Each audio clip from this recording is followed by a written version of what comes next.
Dive into the sports betting industry. Here's Dave Sharapan and Matt Perrault. And here we go.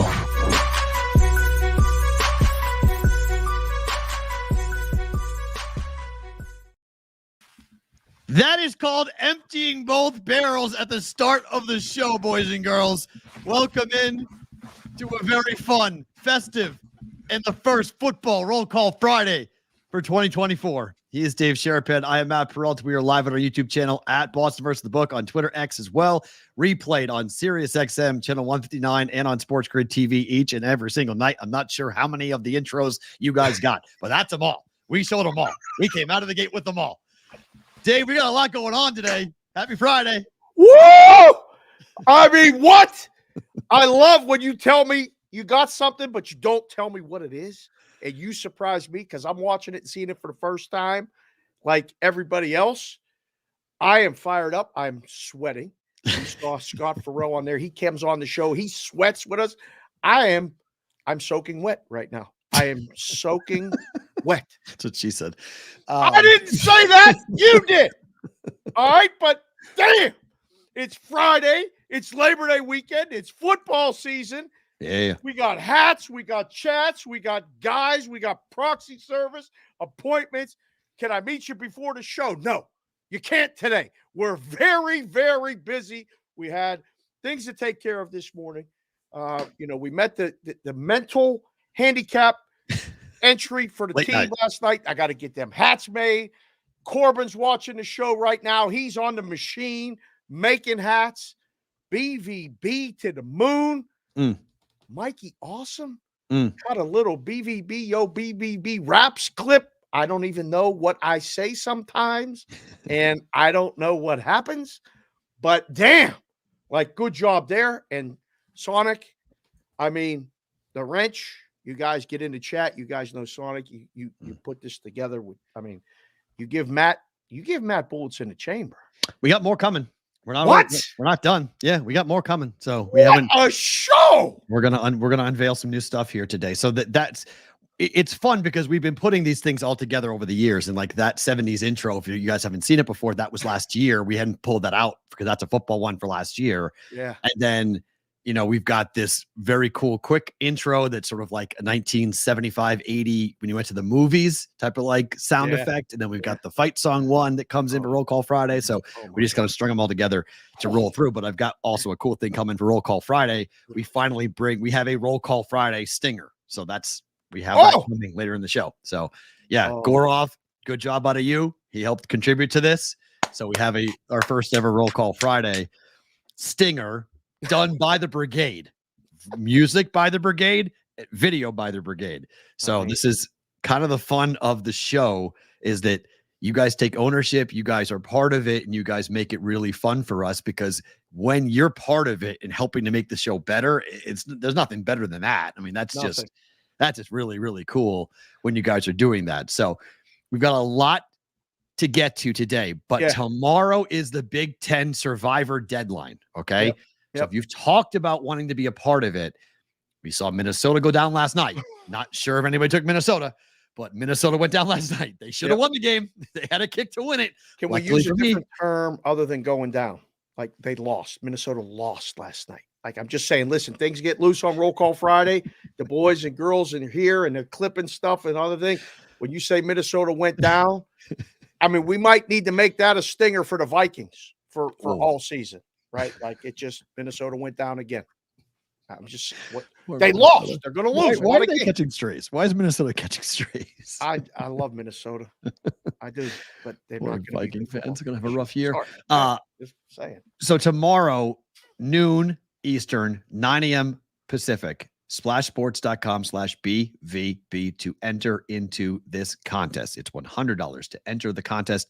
There is some question. We do now know that the map, CBW, thank you for posting that to Twitter for us.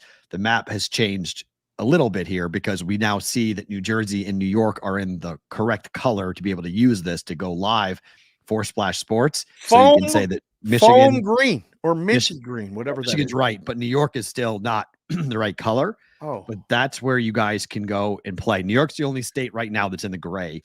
the blacked out states mean you cannot do it.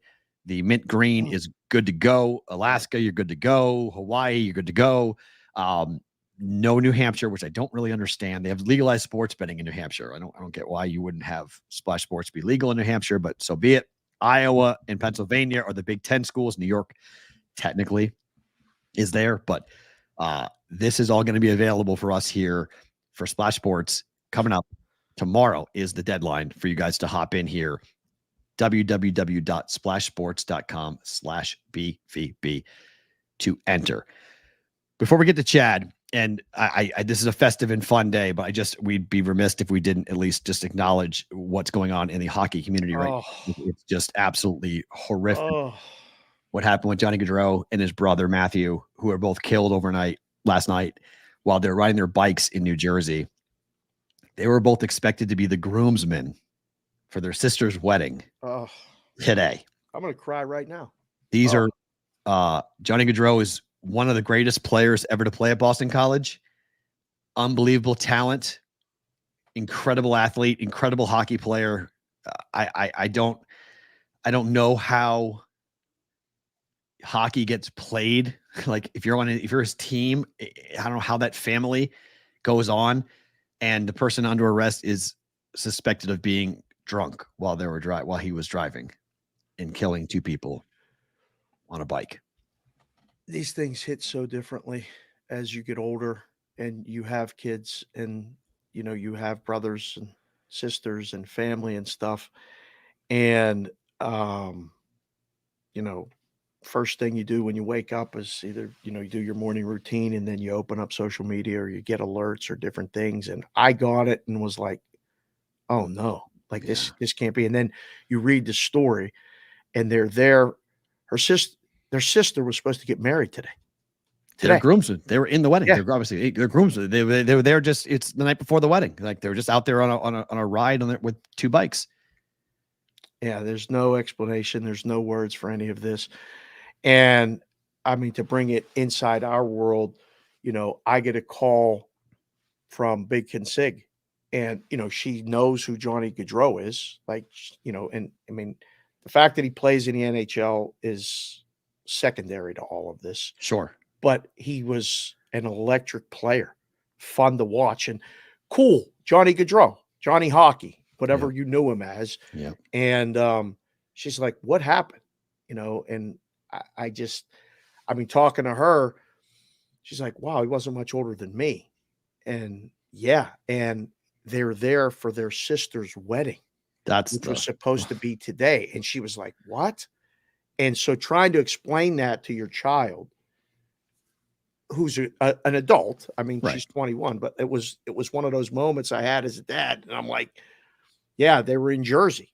They're down by Philly. They were down in South, so them being there and it bringing it all into listen, we tell you as your mom and dad, you have to be aware of your surroundings at all times. It's tragic. And we see the craziest driving ever here at all times of the day because of the lifestyle of Vegas. Yeah. Shift workers, there's always something open. And it's a tragic, terrible situation. When I picked up the guys, and we'll talk about that and favorite thing about today later, but we picked up the 3 guys from Lincoln to go sign them up last night. And I know these kids because they play basketball for a friend of mine at Sterling High School in tiny little Sterling, Nebraska. And so I went to the airport, I grabbed them and I scooted them over to Circa. As I'm driving, I'm going 75 miles per hour on the highway. I got passed by 2 bikers like I was standing still. So it's scary, man. They were going 150 miles per hour. So scary. And it's like, this is at 10:30 at night on the 15 right next to the strip. Seeing these 2 dudes going, I'm like a rock in the road doesn't just kill you. Who knows where your bike goes? Oh, yeah. I mean, your bike becomes a missile and it could kill countless people. It's just, those are the things that happens. You don't live anywhere near the strip. I don't really live anywhere near the strip. We live in suburbia, but it's that reminder of going to Vegas. There's 2 Vegases. There's 2 very different environments. Because if you drive 15 miles per hour over the speed limit in my neighborhood, you're getting pulled over. Like the police are there to get you. They may take you to the station. Yeah. But like on the strip, it's like hear no evil, see no evil type of thing. And just people go, okay. Yeah. And I mean, you know, that family is destroyed. Like they're there to celebrate something of an incredible accomplishment. Their sister is getting married. Like they're there to be in the wedding. And some asshole gets drunk, gets behind the wheel, and he kills 2 innocent people who are there to celebrate their sister in 24 hours. This story was like passing on the right. You know, they were riding on the right off the road, and he just was impatient, whatever, and passed it and took him out. I can't imagine, you know, and the driver's life is ruined. I mean, apparently he has a family. Yep. And, you know, there's so many things. Every action has a reaction. That's just, it was brutal. It was brutal. I saw it and I was like, man, that's a tough one. That one's when they're young and vibrant and all this other stuff, those hurt. Those hurt. Sucks. Just absolutely sucks. I don't mean to bring Chad on in such like a heavy moment, but it is a big weekend in West Virginia. Oh my God. And the guy's got a big head. So I mean, you're calling him Big Head Chad. I mean, this is Big Head Chad's nickname coming in. We met Big Head Chad in the book. Yeah. Chad, look at the backdrop. Are you ready to go? Big game tomorrow. Dave's against you. It's you versus Dave here. How are you? I mean, I tried to tell him 2 weeks ago. I think we're winning outright. But I mean, what a spectacle this weekend for Morgantown. I mean, we've been training for this our whole lives. I mean, the scene at the Pat McAfee show earlier, I mean, just unreal. I mean, just a celebration of West Virginia football. Like I told Dave before, I mean, we're coming off a lot of momentum from a 9-win season. We got everybody back. I would say this is probably the deepest team in my lifetime, and I honestly don't think it's close. But only time will tell to see the results. But man, just happy for the state of West Virginia and the city of Morgantown because I think it's going to be just absolutely blast. I wonder who Chad's. We know who Chad's rooting for. That's fine. 2 helmets and a hat on. I wonder who he's rooting for. That's fine. That's fine. Listen, just because the chat needs to know, because the chat is part of the family here, and now you're part of the family. Being on the show, how big is your head? We're 7-7-8. 7 and 7 ace. Now, I mean, I was at the hat guy this morning, and I said, I got Big Head Chad coming on the show. I dubbed you that nickname. That's not your name, but that's what we're forever known as now. Will an 8 work? Because the 7 and 7 ace is harder to find than an 8. Great question. I think I texted you the other day. I tried to break down and buy an 8 because it's hard to find Mountaineer hats in a 7-7-8. And boy, the 8, I was swimming and my ears were tucked in there. I mean, really? Yeah.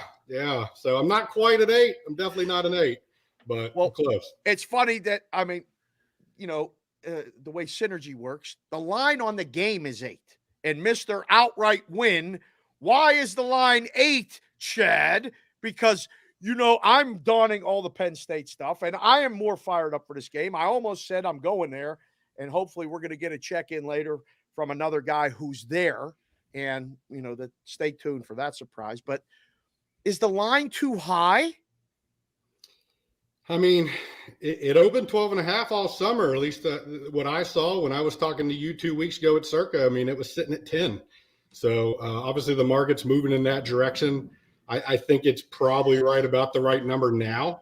Obviously, if I think there's a shot at outright, obviously I'm taking the 8.5, but I locked in the +10 when I was in Vegas. So got at least a good little CLV on that. But like I said, it's one of those games. We got Stripe the Stadium, McAfee there today. I mean, the place is going to be absolutely bananas. I mean, it's the noon start will definitely maybe tame the crowd at least a little bit. Is that a good thing? Would you rather this thing start at night for a West Virginia guy who went to school there and has been to many games there?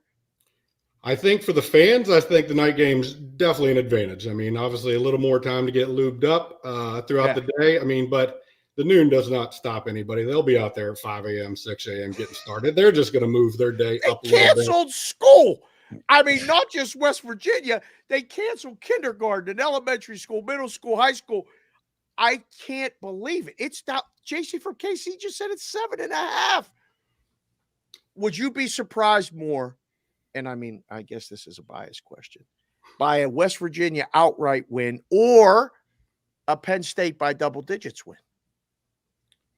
Would I be surprised more? Definitely Penn State double digits. Not saying it can't happen. I mean, we all know I've been a West Virginia fan long enough, but I just, again, with the offense is explosive. We have almost everybody back at every position. There's not a weakness on our offense. I mean, the question marks come in on defense.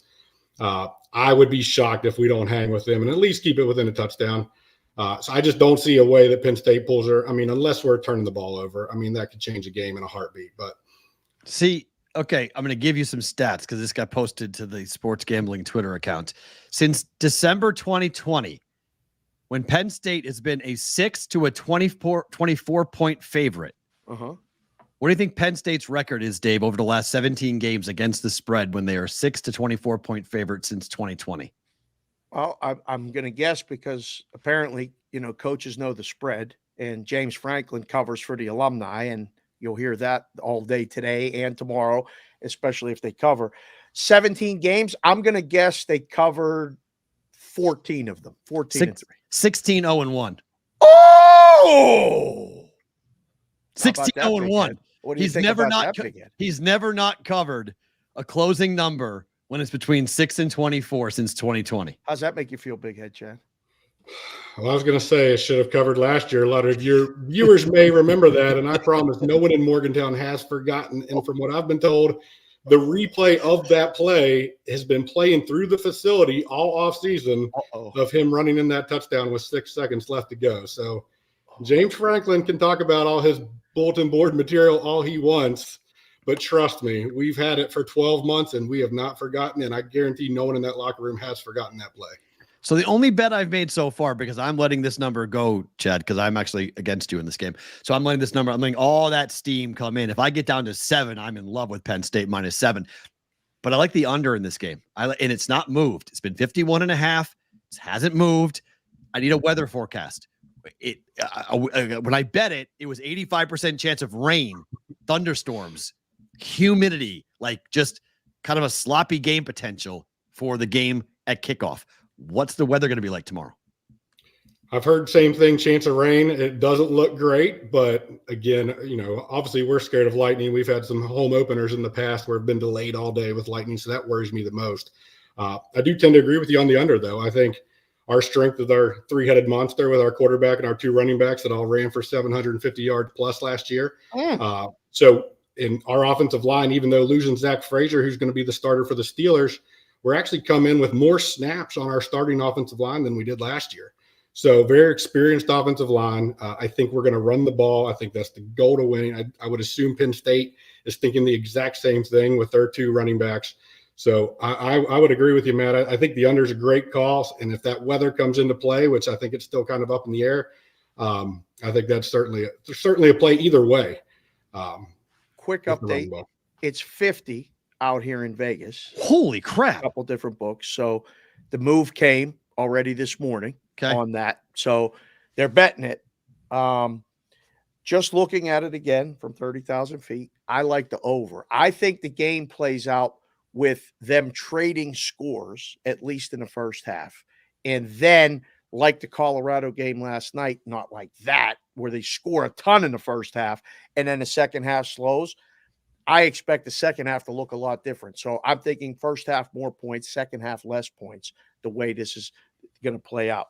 Last one for me, sir, before I let you go enjoy your Labor Day weekend. How's Rachel and the kids? Everything good on the home front? They're good. They're good. They survived the mom and dad trip out to Vegas. Everything was still in order when you went home?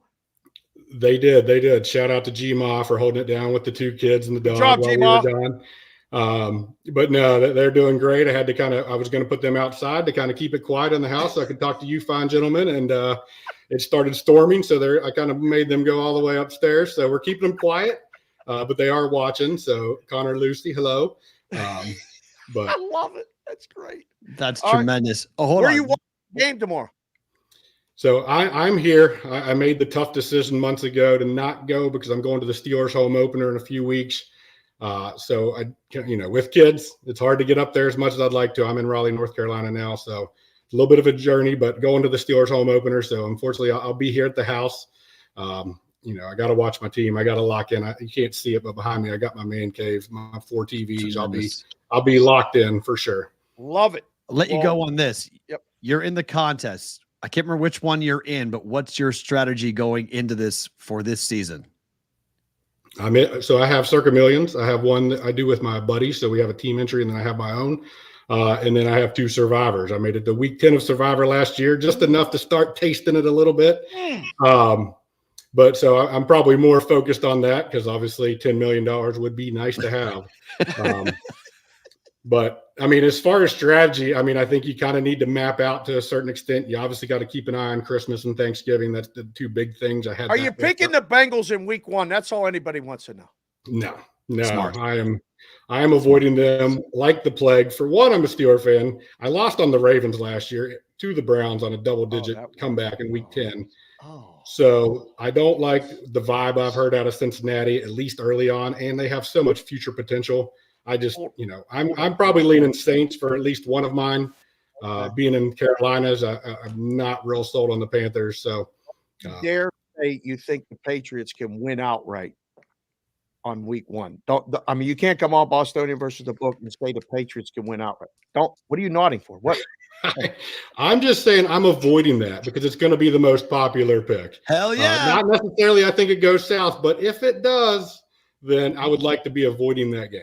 And you tell the people, and you want it to happen. Stop. I definitely want that. Yeah, well, if you don't pick him, you want it to happen. Tell the people your Twitter handle, and I'm sure there will be some Steeler fans that are part of the brigade that will want to hook up and maybe just touch your head because a 7-7 aces, that's a pretty big head.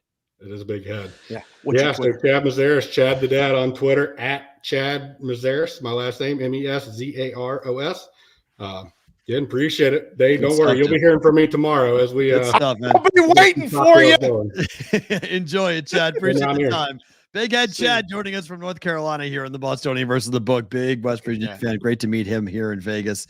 He best of luck to him coming up when it comes to both this. I mean, look, what does the number close at? We'll do it later, but what does the number Penn State, West Virginia? What is the close number? We're at 7.5 at DraftKings. Are we going to go to 7? Are we going to get a 10 and a 7? You can middle it. Like Chad's got 10. You can bet 7. You can go to the middle. Try to middle that game. Nice 3-point middle. I'll tell you this. I middled last night. Right. If it gets absurd, you're going to see a 7, but you're going to see an immediate bounce back. Like you're going to need to have apps, and if you're in different states with different books, you should have multiple apps and ready. Thank you. Look at that. I love this. Is this a newbie? I think it's a recruit. This is a recruit. Yes. All right, Worrell. Ready to pound Penn State. That might be. I love the terms that come back during football season. Like right. You're talking about Minnesota going down. He wants a pound Penn State. This is what I'm talking about. This is great. And it's our show. So we can kind of say it as long as Will's still in the background, making sure we don't get completely, off the rails. 7 is the bottom, P-Roll. Okay. At least pregame. If West Virginia scores first, it's even less.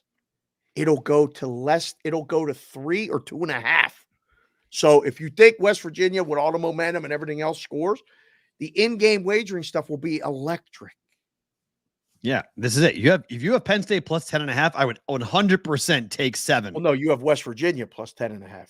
Yeah. Sorry. Yeah. He's got West Virginia plus 10.5. Grab PSU minus 7 for a middle. Look at this. I mean, this is what we're doing. That's what I would do. I mean, 100. If you got in early, and he's editing that. Yeah. If you have West Virginia plus 10.5, I think you absolutely have to come back with Penn State minus 7, and then you kick your heels up and you watch the game, and you hope it falls 8 or 9. I mean, that's what I did last night with Colorado. We'll get to them in a second, but like, it was 3. It was 2.5 at some books. I got 3. So I took 10, and then I got 3, and the game fell 5. It was textbook middling last night in terms of where the numbers were. Well, if you take 10.5 and you can even wait in game, if it gets down, if you think West Virginia is live to win the game, at some point in the game, you're going to have 3. You're going to have Penn State minus 3 or even less. and you can come in and take Penn State and just like, that's the benefit of these double-digit lines early. The swings are going to be dramatic. You're going to have a lot of movement going in game because of what the original number was. What I don't think will happen will be one of these teams will go and run away from the other. But I mean, I'm a little biased. I think Penn State could get up multiple scores, force West Virginia to have to pass, and then get that extended. But if West Virginia scores first or even gets up 10-3, you could get both sides plus. Yep. Like legit. Plus. In game for sure. And Worrell watches the show, listens to the show on tape. Finally get a chance to watch it live. Welcome in. We appreciate it. Welcome to the This chat. is part of the fun. You're going to have some fun tonight because this Devils is what we do must live. be in New Jersey. That's good. Worrell. So right now, the crowd has really got here. Chad got everybody warmed up. This is great. Yep. In 1 hour from now, we're going to do Roll Call Friday, which you're going to put your 3-digit area code wherever you're watching the show from live. We think we're doing it in an hour. We got 2 guests coming on still. Right. We might be a little bit long, but the benefit of the show is that we're able to continue to do it. So one, thank you to those of you that show up. Put your city where you're watching the show from right now. Type it out. City. There's no way we're getting 6.5, Joe. There's no way. Jackhammer PSU at 6. There's no way we're getting not below pregame. Not pregame. Not pregame. There's no way. Nope. Dropping below 7. That would be way. stunning if that were to happen. No way. Yeah, not happening. So you want? Sorry, I interrupted you. So you want people where they are? Yeah, Centerville, Virginia, just like that. Eron, Sean, thank you very much. Iowa City, Whitrock. This is what happens. San Francisco, Rosie still on the mic like that on the walkie-talkie. I like it. There's Roper. Good to see you, Roper. Hattiesburg, Mississippi. Things are happening in Mississippi. John, always here. Greensburg, PA. I love it. It's just so crazy. Like it literally in a post, we went from the middle of the country to the East Coast to the West Coast to back to the East Coast to the South. Like that's just like I'm always so wild and impressed by this whenever you guys come up because it's so neat to see what cities are. Connecticut. There's a hey, recruit. Bill. What's up, Bill? In Connecticut. Wow. Windsor, Connecticut. Talk about coming into enemy territory. Wow. What? He's from Connecticut. What does that mean? We got no enemies. What are you talking about? I do. I hate Connecticut. You still do. I hate Connecticut. It's never changing. Did you watch the video I sent you about the guy that how do you talk dirty to a New Englander? Connecticut is not part of New England anymore. I don't know why. We all hate it. It's a unreal. common. We all hate it. Anybody from New England hates Connecticut. It's such a universal thing. I don't know what Connecticut did, but we all hate Connecticut. It's if you're from New England, we cannot stand that state. Did I just see Pocatello, Idaho, headed home to OKC? Hog Wild. Look at that. Pocatello. Well, let me see. Did I miss that? Where's that? Hog. Oh, there we go. Idaho. Hog Wild 66. Yeah. Another recruit. I love college football today. This is great. Look at these people. Expat Mark Soulpalace. These are all new handles. These are people that we've never seen before. This is neat. Medellin, Colombia. Yeah, via Cleveland, but via Cleveland. He's in Colombia versus that's a big difference. That's a big difference. My God, Big difference. Big difference. Hi, Corbin. We're gonna come see you. I gotta come see you too. We need hats. I'll be back. I already dropped off. He's printing stuff right now. He's got us up in the shop. Very cool. So people were looking at these two clowns going, what are they doing? Where'd they get them hats? What did they get? Go see Corbin. Oh, yeah. A lot of excitement for the Buckeyes. There's Brent, the Bomber, Columbus, Ohio, home of welcome back to football season. When we get to say the Ohio State Buckeye. When the becomes part of it. All Damn right. It. What happened last night? What happened? Was Colorado trying to cover, Dave? You answer me this question because I'm not the only one who asked this question because we're all trying to figure out what, the fuck they were doing throwing the football. It's 31-26, 1st and 10 from your 42-yard line. There's one timeout for North Dakota State. One. Right. You make them use the timeout and the game's over. Correct. And they're throwing the ball deep. They are. Like, Dion is either brain dead or he's trying to cover for the alumni. That's the only two explanations for what happened last night. I'm not buying the pad the stat for the Heisman Trophy in week 1 against an FCS school. Not buying that, okay? Hunter had 3 touchdowns. That's enough. Shakur threw for 3 touchdowns. That's enough. You don't need to pad stats. They almost lost the game. They gave the ball back. If North Dakota State, if the kid doesn't blow his knee out at the goal line for the 2-point play, it's a 3-point game. That Hail Mary could have been getting into a field goal instead of a touchdown that they played at the end. Do we believe that college coaches know the spread? Well, I mean, I think some do. I think Dion does. The number fell 12 at books in Colorado. It closed at 11.5 in Vegas. He's up 5. He scores 7. He covers. Right. There's no other explanation. Even Shakur after the game said it was a bad decision. He took the blame. He said, I checked to a pass. I shouldn't have done that. I threw it deep. Maybe that's the case. Maybe he did. Why is it even an option? Why are you even throwing the ball to begin with? How are you allowing your quarterback to check to a pass when the only bad things can happen? You kneel, you get a first down, you make him use a timeout, and the game is over. It's one play. They call timeout. There's 1:20 to go. Knee, game over. 2 knees. Unbelievably stupid. Like, unbelievably malpractice type stuff. And when you tell me like Colorado's back, no, they're not. No, they're not. Okay. They went 4-8 last year. Yep. They're going to be like 4-8 again.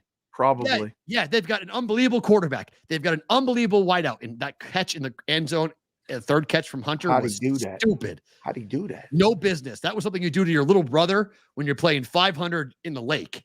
Like, that was crazy, that catch. Yeah, it was very good. Did you ever see the movie Rudy? Of course. I mean, you remember when they checked the play at the end and they were supposed to, run the ball and they threw the ball so Rudy could get back out on the field, right?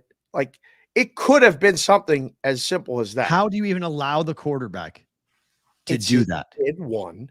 He's trying to win the Heisman. Dave, they threw it twice. I know. They threw it twice. They didn't throw it once. They threw it twice. They threw it 2 times. I would buy the idea on the PI play. I would believe you. I would believe your point. If he threw it once and the pass interference call happened, I'll buy it. Okay. He checked to a pass. He did it twice.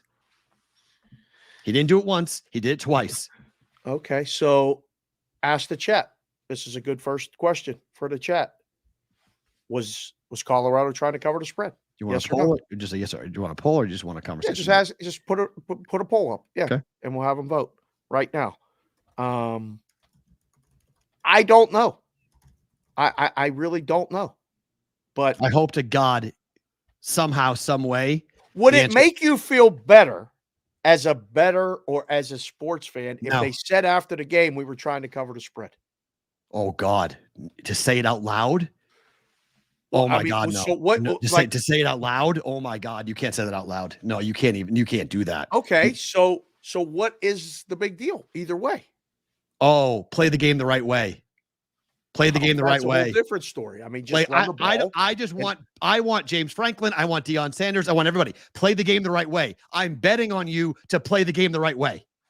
So if you don't play the game the right way and gambling comes in and influences your decision-making at the end of the game from a point spread perspective, that is awful. That's your church and state conversation when they shouldn't know anything. Play the game. Can't win not the game. know anything. Like, why not? Can't not know anything. Because it's on everything. The spreads are on everything. The Colorado is a legal state. It's on everything. So you can pretend and say, I didn't know the spread. And then people don't believe you. You could come out after the game and say, yeah, 80,000 people in the stands. Half of them had bets on us minus 11.5. Correct. Trying to get to the all 12. the alumni and all the alumni that Deion's answering to, because Deion went 4-8 after talking a real big game, right? Ran his mouth. There's a lot of people up there that go like, man, did we make a right decision with this guy? Like, we're paying him a lot of money. Like, we got a lot of publicity, but he won 4 games. He went 1-8 in the Pac-12 last year. 1-8. Now he's in the Big 12. Guy going to win any games? You can talk about your kids and draft picks and bling and, all the quotes. He's a quote machine. Can you win? It's a big question there. A lot of alumni throw a lot of money down on that game last night. What the number went from 8 to 9.5 to 10.5 to 11.5. Number ran. Nobody, every sports book was like, everyone's on Colorado. Like, it's our number one liability. We need these guys, as to steal the line from Butchie. We got body parts on the line here. Oh, yeah. If they win and they cover, we're in trouble. For my lungs, they used to say. I need this game for my lungs or my spleen or my other stuff.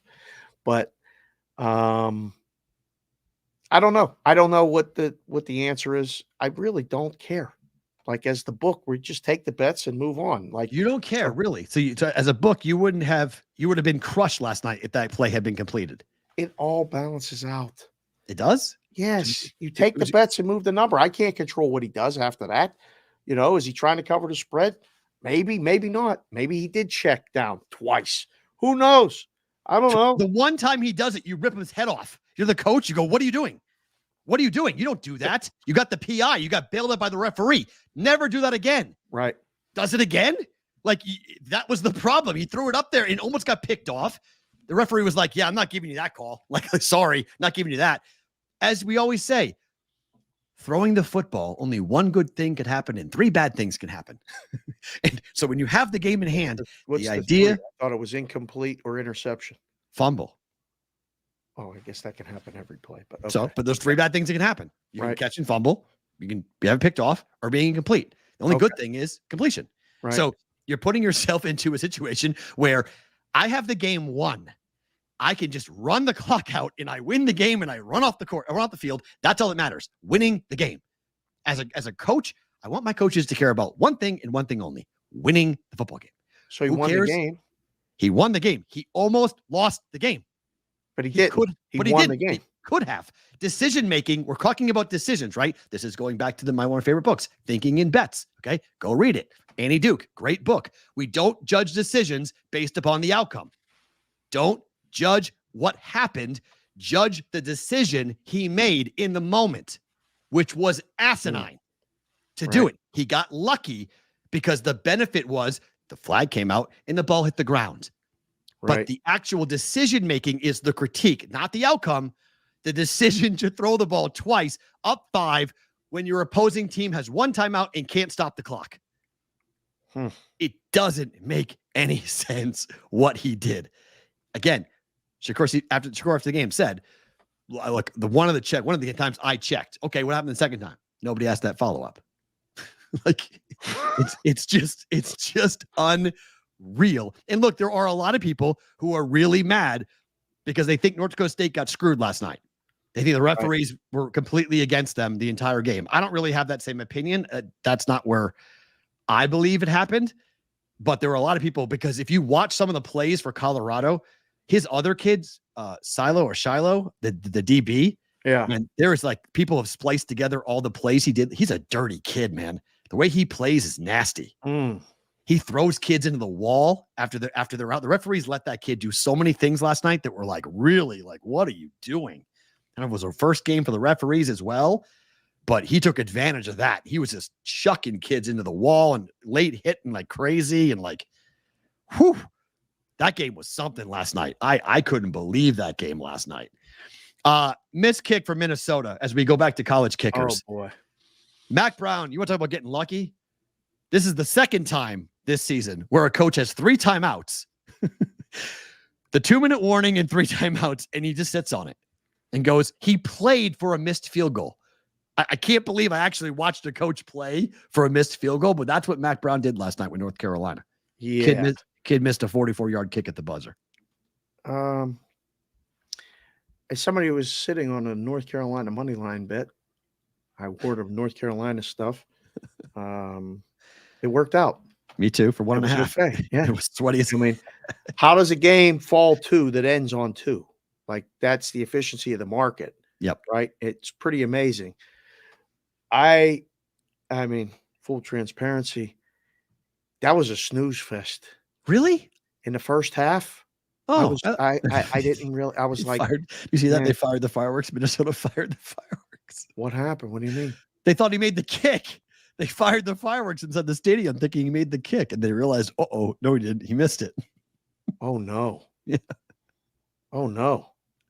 Whoops. Sorry. I was in transit. I was going down to Circus, so I didn't see the end. I didn't see it. So I saw the highlights though, and I was like, Geez, that was a weird gust of wind, or just they caught the spin on the ball and it just was like that lefty snap kicker that hook. just because I mean, if you watch the kid from North Carolina who hit 4 field goals, including a 52-yarder in that game, that kid was on fire. Most of the kicks were shading, like were fading that way. So there must have been like a breeze or something going that way. Breeze or something. It was pushing the ball, because the kick started right at the goalpost. He doinked it off the goalpost in the first quarter, and then he missed a kick, and then he missed the long one. So that's a good question. Why did they put it on the right hash? The kid wanted it on the right hash for whatever reason. It's good. They ran the ball there, Kevin. They put the ball intentionally on the right hash for that kick. I don't know. That was a weird one. Oh, sorry, D Stout. Gophers suck. Vikings will suck. Time to move on to hockey. It'll be hockey season before you know it. D Stout. Yeah. I mean, you know. Yeah, and North Carolina lost their starting quarterback in that game to a knee injury. That was tough to watch. And yeah, fade North Carolina going forward. They're going to have trouble because all they have is Brad Johnson's kid. Yeah. Like, again, we're old. Know when you're watching football and the guys that you watched are now having their kids playing. This always hits me in hockey. I mean, these styles just put it in my head when I see a guy, you know, like Kachuk's kid or, you know, Ty Domi's kid come in the league. I'm like, Brad Johnson has a son who's playing quarterback in college football now. And of course, the natural inclination, I don't know if you guys do it. I go and I Google Brad Johnson and check his age. Right. I'm like, how old is he? Because I got a kid in college. I got 21-year-old and 19-year-old in college. Yeah. It's when, you know, you always hear your mom or your dad say that, like, I can't believe I have a kid that's that age, whatever old you are. Yeah. And I'm like, wait, I have kids that are that age now. It's a wake-up call. Right. Yeah. How is that possible? B Howe, by the way, is saying Morgantown is insane right now. Oh. So he's going to attempt to join us momentarily, but sweet.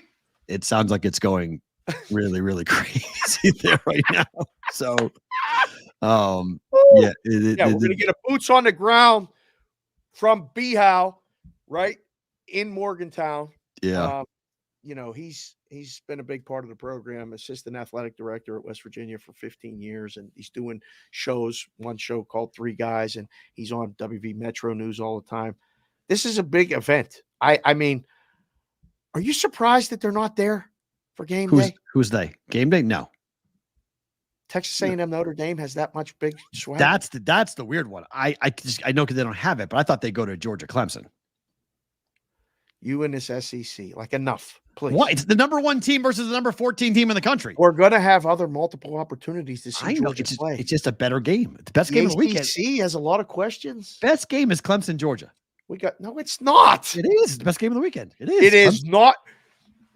Okay, it is. That's the best game of the weekend. It's the best game for you. No, it's not the best. It's a 13.5, 14-point spread is not the best game of the weekend. Well, your game was double digits. Was Penn State, West Virginia better? It's been bet down to 7.5. It's the best game of the weekend. I just think it has, like, so what's the best game of the weekend? Is interesting.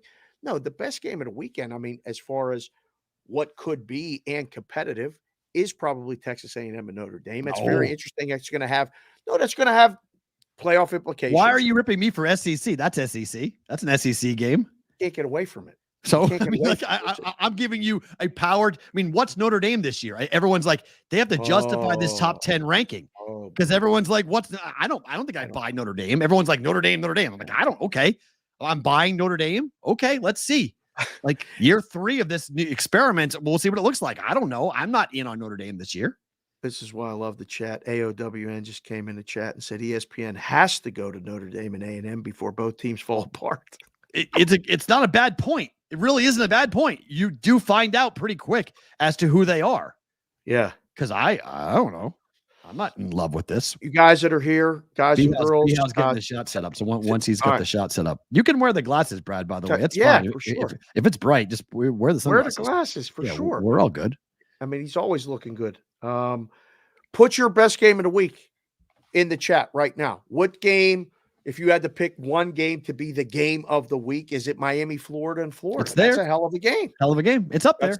That's I think Florida's completely overrated. So I'm not in on Florida by any means. I will bet that CBW says Syracuse. He already did. Oh, Look. Ohio versus Syracuse, hopefully not the best game. Thank you. At least that being realistic, CBW. I love you, man. But UCLA, Hawaii? What are we doing? Listen, that's going to be a See? late night. You know it, Ian. Tell them all, Ian. Ian lights out. Tell them all. Clemson, Uga. Tell them all. I don't know. UNLV Houston. Good game. That's going to be a good game. No one cares, but it's a good game. Oh, look at this guy. Wait, where'd he go? Where'd he go? Right here. There he is. Stay with us. Disappeared and came back. Can you hear us, Brad? I'm here. Can you hear me at all? We can. We can hear you. What is it like on the ground in Morgantown right now? Well, that's what I was just going to ask. How loud is it? Because, fellas, it is bonkers here in Morgantown. It has been for a couple days. But today we have hit a new level. I'm sure you've already talked about. Pat McAfee's show was just down a couple miles from the road from us here, and it's getting ready to crank up big time here in Morgantown. What are you doing, B? How? First of all, you look great. You sound great, and we can't hear the background noise. We can just hear you. Where are you at right now? What the hell is going on in Morgantown? They closed. The kids didn't even have school today. That's what's happening here. K through 12 in the county canceled because of all the events going on. And I'm standing right now at the site of a food court that we have on behalf of our podcast, Three Guys Before the Game. This is your next move. You guys have hats. Now you got to get into food courts. So we are about halfway between where West Virginia plays basketball and where the football stadium is. It's just over my shoulder, about a half a mile. And we have a food court set up with some wonderful food and brownies and dessert. And we just launched a beer earlier. I was going to say, I see taps behind you. What do you mean? Yeah, taps. Talk about right what's there. that? Our good friends at Parkersburg Brewing Company, we announced a beer called Connection 304 to play into that. There's always a West Virginia connection. Wherever you go, you're going to find a Mountaineer. And we launched a beer to that end to celebrate all the West Virginia connections around the country. So we're getting ready and we're kicking it off, and we can't wait for tomorrow's game. I want a BVB whiskey. You guys got to get a whiskey done. That's what I want next. Do a whiskey. Well, that's next. Now, don't put. You've only had the beer for 2 days. Can you give us a couple days going? Listen, this has the makings of a collaboration. Ooh. We bring a BVB, we can have Connection 304 because you're our connection to the 304. We had Big Head Chad on, who went to West Virginia. He's in the contest. We met out here. He's been chirping for a week straight about this West Virginia outright nonsense. Now, are you doing walking bets right now? I'm walking because I know we're going to talk game, and I know not listening to see what the food is. But you got to see this too. Like, look at this. We got a barbecue trailer set up right there. Say walking bets. A full-on food truck, best barbecue in America. I don't want to hear anything about Texas barbecue. Oh, we've got it right here. How now you're besmirching the world here. Come on, tell me what is West Virginia barbecue? Explain what is the essence of West Virginia barbecue. It's awesome. We got brisket, we got chicken, we got the whole thing. Now it's not like North Carolina. It's not the vinegar base like Carolina, which I do love. It's awesome. It's not. It's not that. No, good. it's I don't not like that. it at all. I don't like North Carolina. I don't like vinegar based at all. Oh, see, I like that. I'm really torn when I have both of them. This is not that. Good. It's awesome. So anyway, there's my quick plug on the barbecue. Give me a weather report. I need a weather report. Looks cloudy. What's it going to be tomorrow? Well, a little bit of clouds right now. It's hot, guys. I mean, it's hot and it's humid, and that's potentially a factor tomorrow at noon for this kickoff. So it's wild. Forecast is some sites say showers yes, some say showers no, some say showers after the game. So we'll have to see about the rain, but it is going to be warm and humid. So that will absolutely be a factor here in game one. Look at that cloud behind you. That looks like a thunderstorm. That looks like that's going to unload on you, B-Howe. You got some weather coming. Yeah, that does look a little dark. We've had the last couple days. It's done this, and then it's rained for half hour, 45 minutes, and then it clears out. So that's all that is. What about this offensive line? Is West Virginia going to be able to run the ball tomorrow? Yeah, you're right on it. That's the number one question in my mind. So obviously with West Virginia, with the three great runners it has, including quarterback Garrett Green, they've got to be able to run the ball. If they can run the ball, then they can throw the football. And that was the key to West Virginia's success, especially late in the season. You've lost your All-American center, Zach Frazier, who's with the Steelers. Your right tackle, Doug Nestor, also with the Steelers on the practice squad. Now, the good news for Mountaineer fans and Neil Brown is they have plugged in two guys on that right side that are program guys. They've been here 5 years. They each played 450 to 500 snaps last year and were very good in a backup role. They're now stepping in. So it's not inexperienced guys, but the question is, how well can they step in for departing NFL players? The staff also feels they've got a couple of offensive line babies, a couple of the young guys that maybe are future pros. So are they ready to go yet? That's part of what we need to see. So I think you'll see this early, guys. If West Virginia comes out, runs an inside zone right at the middle of this very talented Penn State defensive front, if you see West Virginia pop one for even if it's 3 or 4 yards, has some success up the middle, that sets up a lot of this motion and a lot of the shifts that West Virginia really confused teams on last year. In the bowl game, during our broadcast, we came in and we charted 8 different plays for West Virginia out of a single formation, just because of the shifts and the different options. If West Virginia is able to run it up the middle, then they can get that kind of versatility and diversity into this offense. Then it has a chance to give Penn State some trouble. Because listen, Dave, I don't need to tell you, this is a super talented Penn State defense. Again, all 3 levels are outstanding. It's going to be a real challenge. All right. So I am on the under in this game. I bet under 51.5 earlier in the week. I think the running game for both teams means it's going to be a lower scoring game. And I don't think West Virginia wants to get into a shootout with Penn State, but I also don't know if Penn State can score a ton of points on anybody, given Drew Aller's and their inability to really unleash Drew Aller. Where are you on the total in this game? In Vegas, it's down to 50. Yeah, it's a good question, Matt. And last year, if you remember back, it was right up against the line was tremendous. James Franklin decides to punch one in with 6 seconds to go to cover the spread and push it over. And back to I heard a little bit of you guys earlier. Do coaches know the spread? Yep. Absolutely. They know the spread. And James Franklin might be at the top of that list. His record against the number is unbelievable. You'll never convince me that he doesn't know it and doesn't play into that, which is fine. That's not a judgment. That's just, you're going to never convince me that he doesn't know that. I think you're again around the number.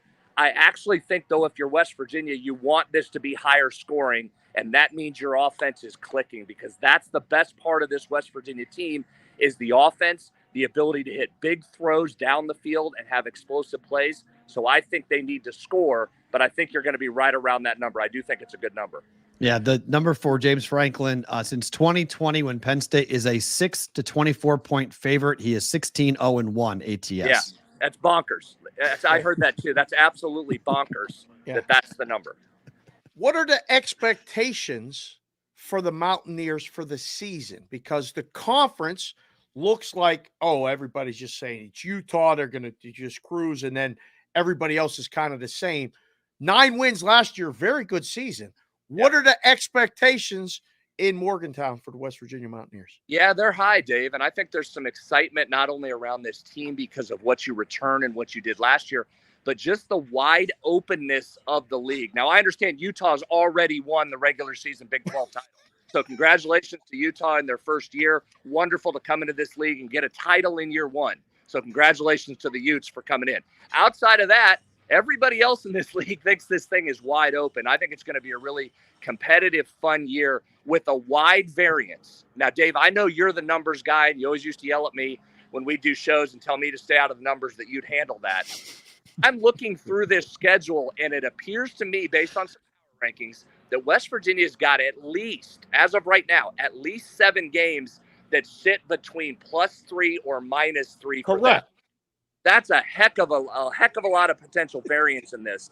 But there's West Virginia fans, West Virginia staff thinks they're going to be every bit a title contender as we get into November. We'll have to see how injuries go for both West Virginia and its opponent, but there's a lot of excitement around this team right now. So you mentioned it because we talked a little bit about this with Oregon going into the Big Ten. And I told Dave that I don't believe Oregon's going to get a single call all year because the Big Ten's not going to let a Pac-12 school walk in and win. What do you make of that? Because the Big 12 can be a little bit like that, where they're not going to be all that welcoming for a Utah team when it comes to this conference has been around for a long time. It's called a basketball conference, but we don't want a team from out west to step in and win the Big 12 in year 1. Is Utah going to be in for kind of a rude awakening here when they get to Big 12 play? Well, a couple things. As a follower of a long time now Big 12 member for 12 or 13 years, I certainly heard that. I hope that's the case. I hope there's been an actual memo set out that says that, like, welcome aboard former Pac-12 members, but here's how this thing works. here it's going to take you a little bit to get some calls. I don't know, Matt. I'll sit here and scream about calls following the Penn State game tomorrow. So I don't know. I don't know if that's a real thing or if we just all like to scream about the officials. We'll have to see. Fair. Speaking of tomorrow, what are you doing tomorrow? Where are you watching the game? Are you doing the show tomorrow, the all-day show? Yeah, we have some fun on football game days. We do normally a 9-hour series of shows. So we're on the air for 9 continuous hours on game day. Tomorrow, because it's so big, guys, we're adding an extra hour. So 8 o'clock East, if you guys want to get up at 5 your time, we'll be on the air talking Mountaineers Penn State, and we're going all the way till 6 p.m. So 10 hours tomorrow talking about this game. So SoCal, they're home dogs tomorrow. So this number of being 11-3-1 under Neil Brown as home favorites only applies to when they're home favorites. They're dogs right now. So that they're not favored. So we'll see what happens when West Virginia is favored at home coming up. Give me a final score. Call it right now because everyone's on West Virginia. Say it. Go ahead. Call Hold it. on. Let me put the listening glasses on. Hold on. If you're going to call it out right, I'll make sure I'm listening and everybody's going to hear it. Go ahead. Say it. Go ahead. Listen, guys, I think Penn State's really, really good. And I think the addition of Andy Kotelnicki as OC is really going to pay dividends. He was fantastic at Kansas and at Buffalo, really creative. And those motions and shifts I talk about that West Virginia likes to do, they've been known for that under Andy Kotelnicki. My hope is that Penn State isn't quite totally ingrained in their system yet, that maybe that opens the door for a couple of mistakes for Penn State as they're trying to learn this new system, because they were last year against West Virginia really efficient, did exactly what they had to do. Drew Aller had one of his better games, threw for 300 plus, 3 touchdowns. We know he doesn't throw picks. So West Virginia's going to need some help here. It's going to need some turnovers, and then it's going to have to be very good. I would like a lot of the numbers the sharps are saying with this number diving. You certainly would have liked the double figures, right? Yeah. You would have liked double digits in this game. Yep. If you gave me double digits, I'd certainly be all over West Virginia, and I would sprinkle a little bit on the money line just in case. I know the trends don't say that. But, guys, this is one of the really great atmospheres. And I know normally you're not allowed to come on and say that anything outside the SEC or a couple Big Ten schools is a good atmosphere. Thank but you. I'm here to tell you this is one of the hidden gems. This is a great place. And it's bonkers. And if this offense gets clicking and the defense is improved through the portal, which the staff thinks it is, it can make this difficult. And if you get into the fourth quarter, I think West Virginia has a real chance to be right there and potentially steal one. So I would be on the West Virginia side. I heard you guys talking. You're right. If it gets down to 7, that's hard at that point to not like Penn State. I get it.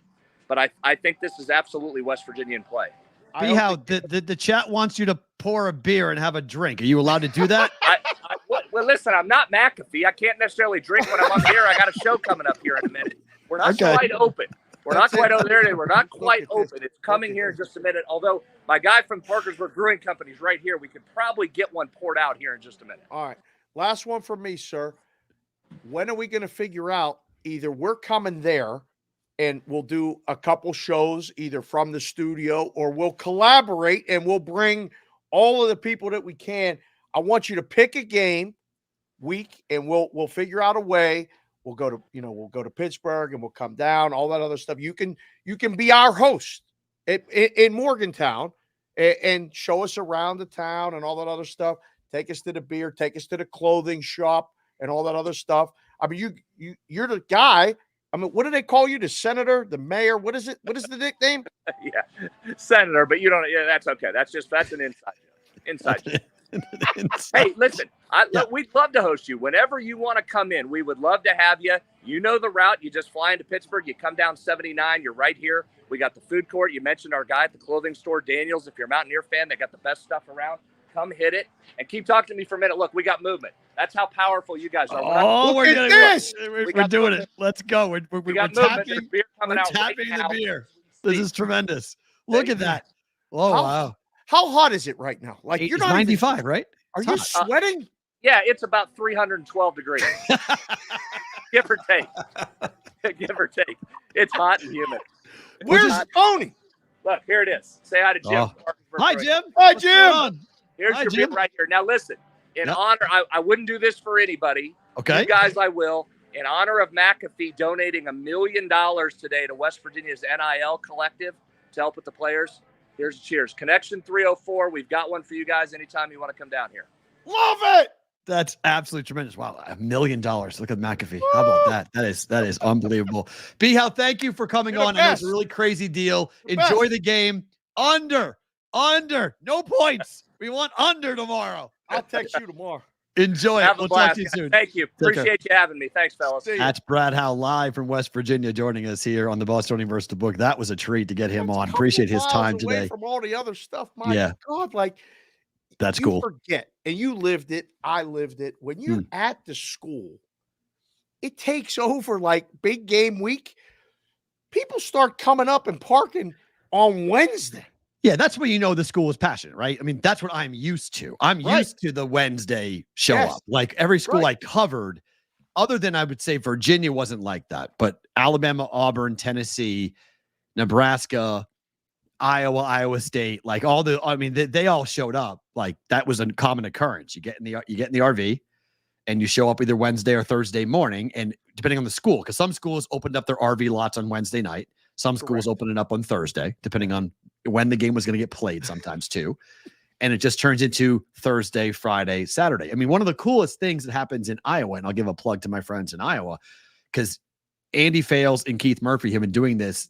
It's called RV Life or RV something. They take an RV to to 15 different spots during the week of Iowa State.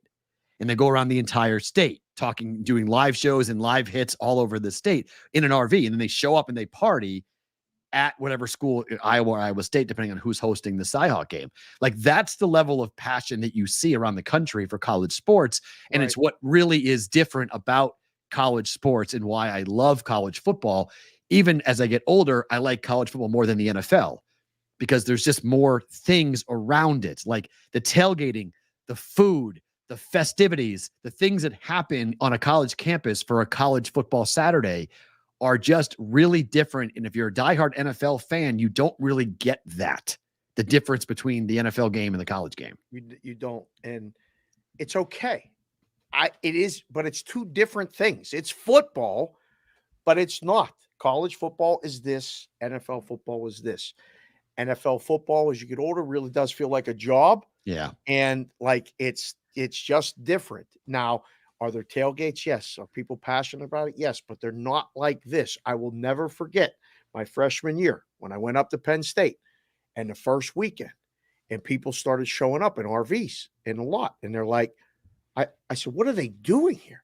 I mean, as a kid growing up in Pittsburgh, I didn't see that, So they come and park the things on Wednesday, and then they just tailgate, party, come into town, have meals, walk campus, do whatever Thursday. Then when game day would come, the buzz is incredible. Tennessee shows up in 500,000 boats for games. It's not the boats, it's 500,000 people. But the volunteer Navy is something that you don't see very often. Thank you, Andy O. I mean, Yeah. that's what I mean. It's just different.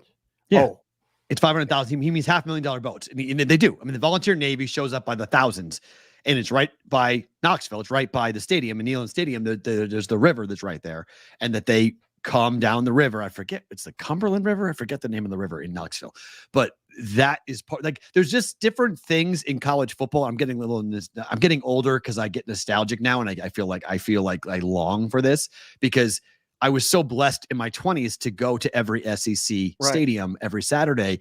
And like, I think back of like all the unique things that I saw in the SEC and in the Big Ten and how fun, even Big 12 for that matter, like the things you see on a college football campus Saturday is so unique and different because the food. I mean, you go to LSU, and LSU people are coming here for the game against USC. I cannot wait to see them because they are some of the most entertaining and fun characters that you will ever talk to. Yep. And they're super nice, and all they want to do is get you drunk and eat their food. Like, that's all they want. And like, when I was taking these RVs around, like, you would just go and park the RV, and like, they would ask, like, where are you from, son? And you tell them and be like, man, that's crazy. Sit down. Here's food. Here's a drink. Talk. Like, it's such a unique thing because you don't get that in the NFL. In the NFL, it's like, it's week 2. Yeah. And get out of here. It's just week 2. Like, and crowd behavior at games is what it is. It's getting crazier and crazier, and it's not just the NFL. It's different sports. But college football is still a place, I think, for a lot of times you can feel comfortable taking your kid to a college game. 100%. I was just going to say that it's fun. It's different. And it's different. And I think, again, I didn't see it until I went. And when I went, I loved it. And I've been to games at multiple places. Gonna push back on this. Gonna push back on this, Andy. Oh, here we push go. Back on this. Remember, I've seen you guys do pea grenades.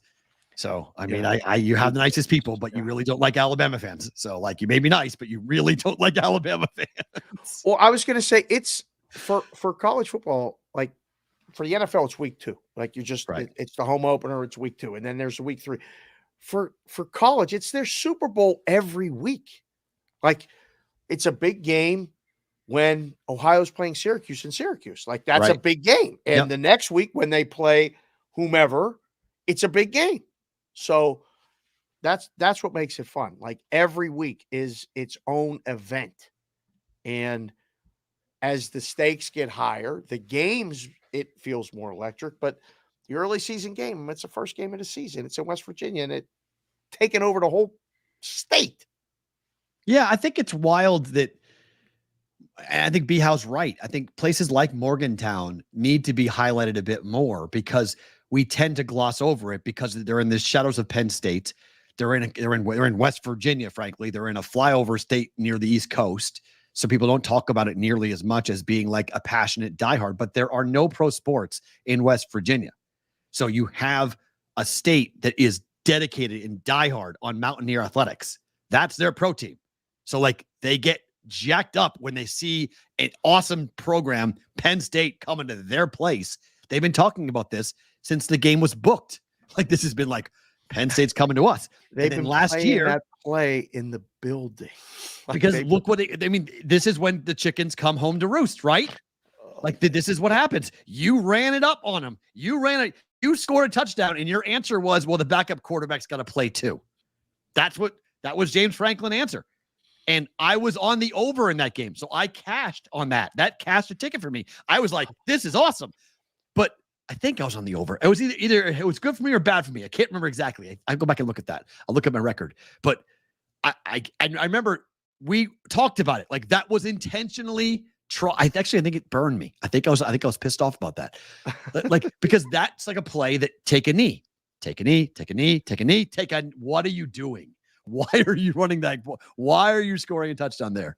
James Franklin, what's the point of that? So is there bad blood? Yeah, there's bad blood to that game. It's not like you don't know it's coming. I mean, this is everything every action has a reaction, and we'll see. I am stoked. I am so stoked to watch the game. I feel bad for you, dude.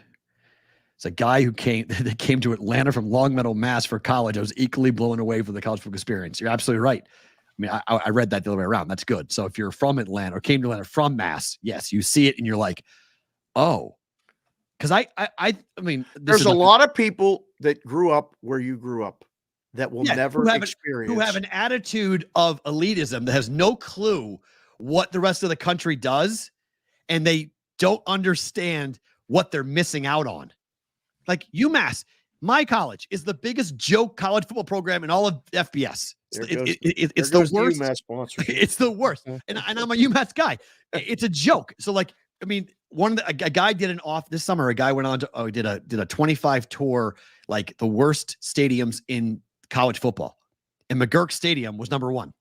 UMass Stadium is the number 1 worst stadium in the entire country. Yeah, in the entire country, he ranked 25 worst. UMass is number 1.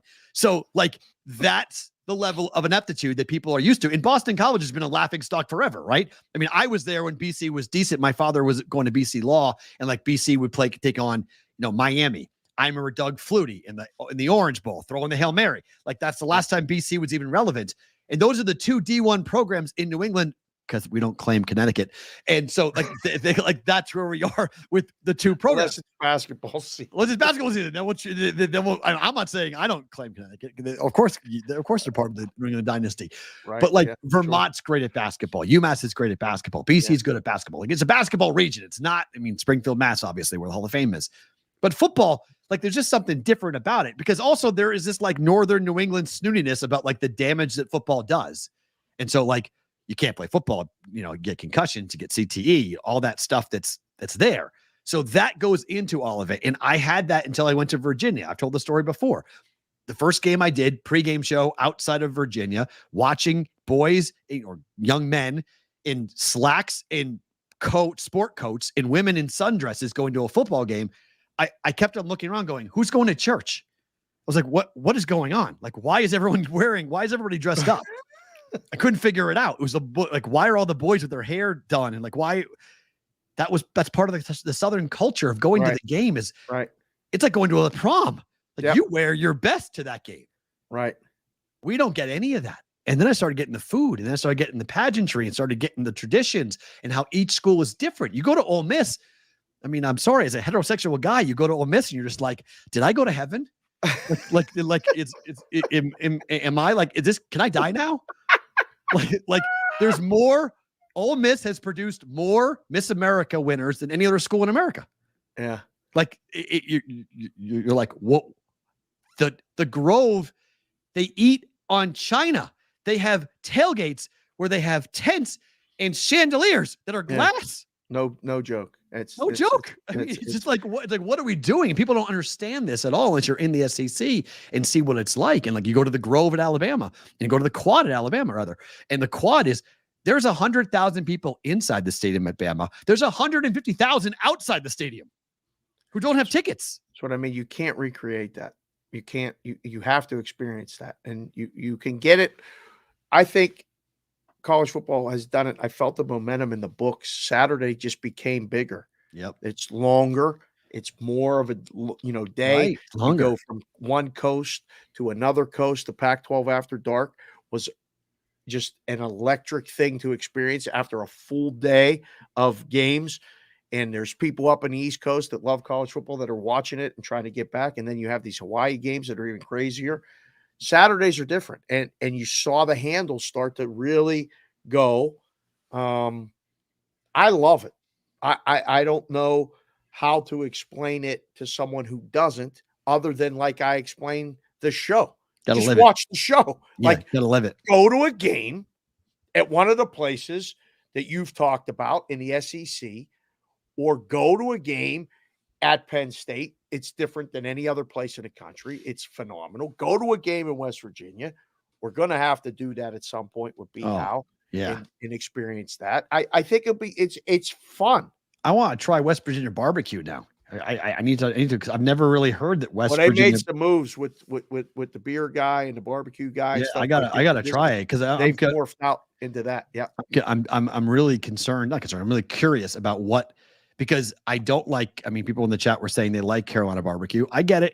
People like the vinegar-based stuff. I'm just not really one of them. I'm not a huge fan of the molasses-based either.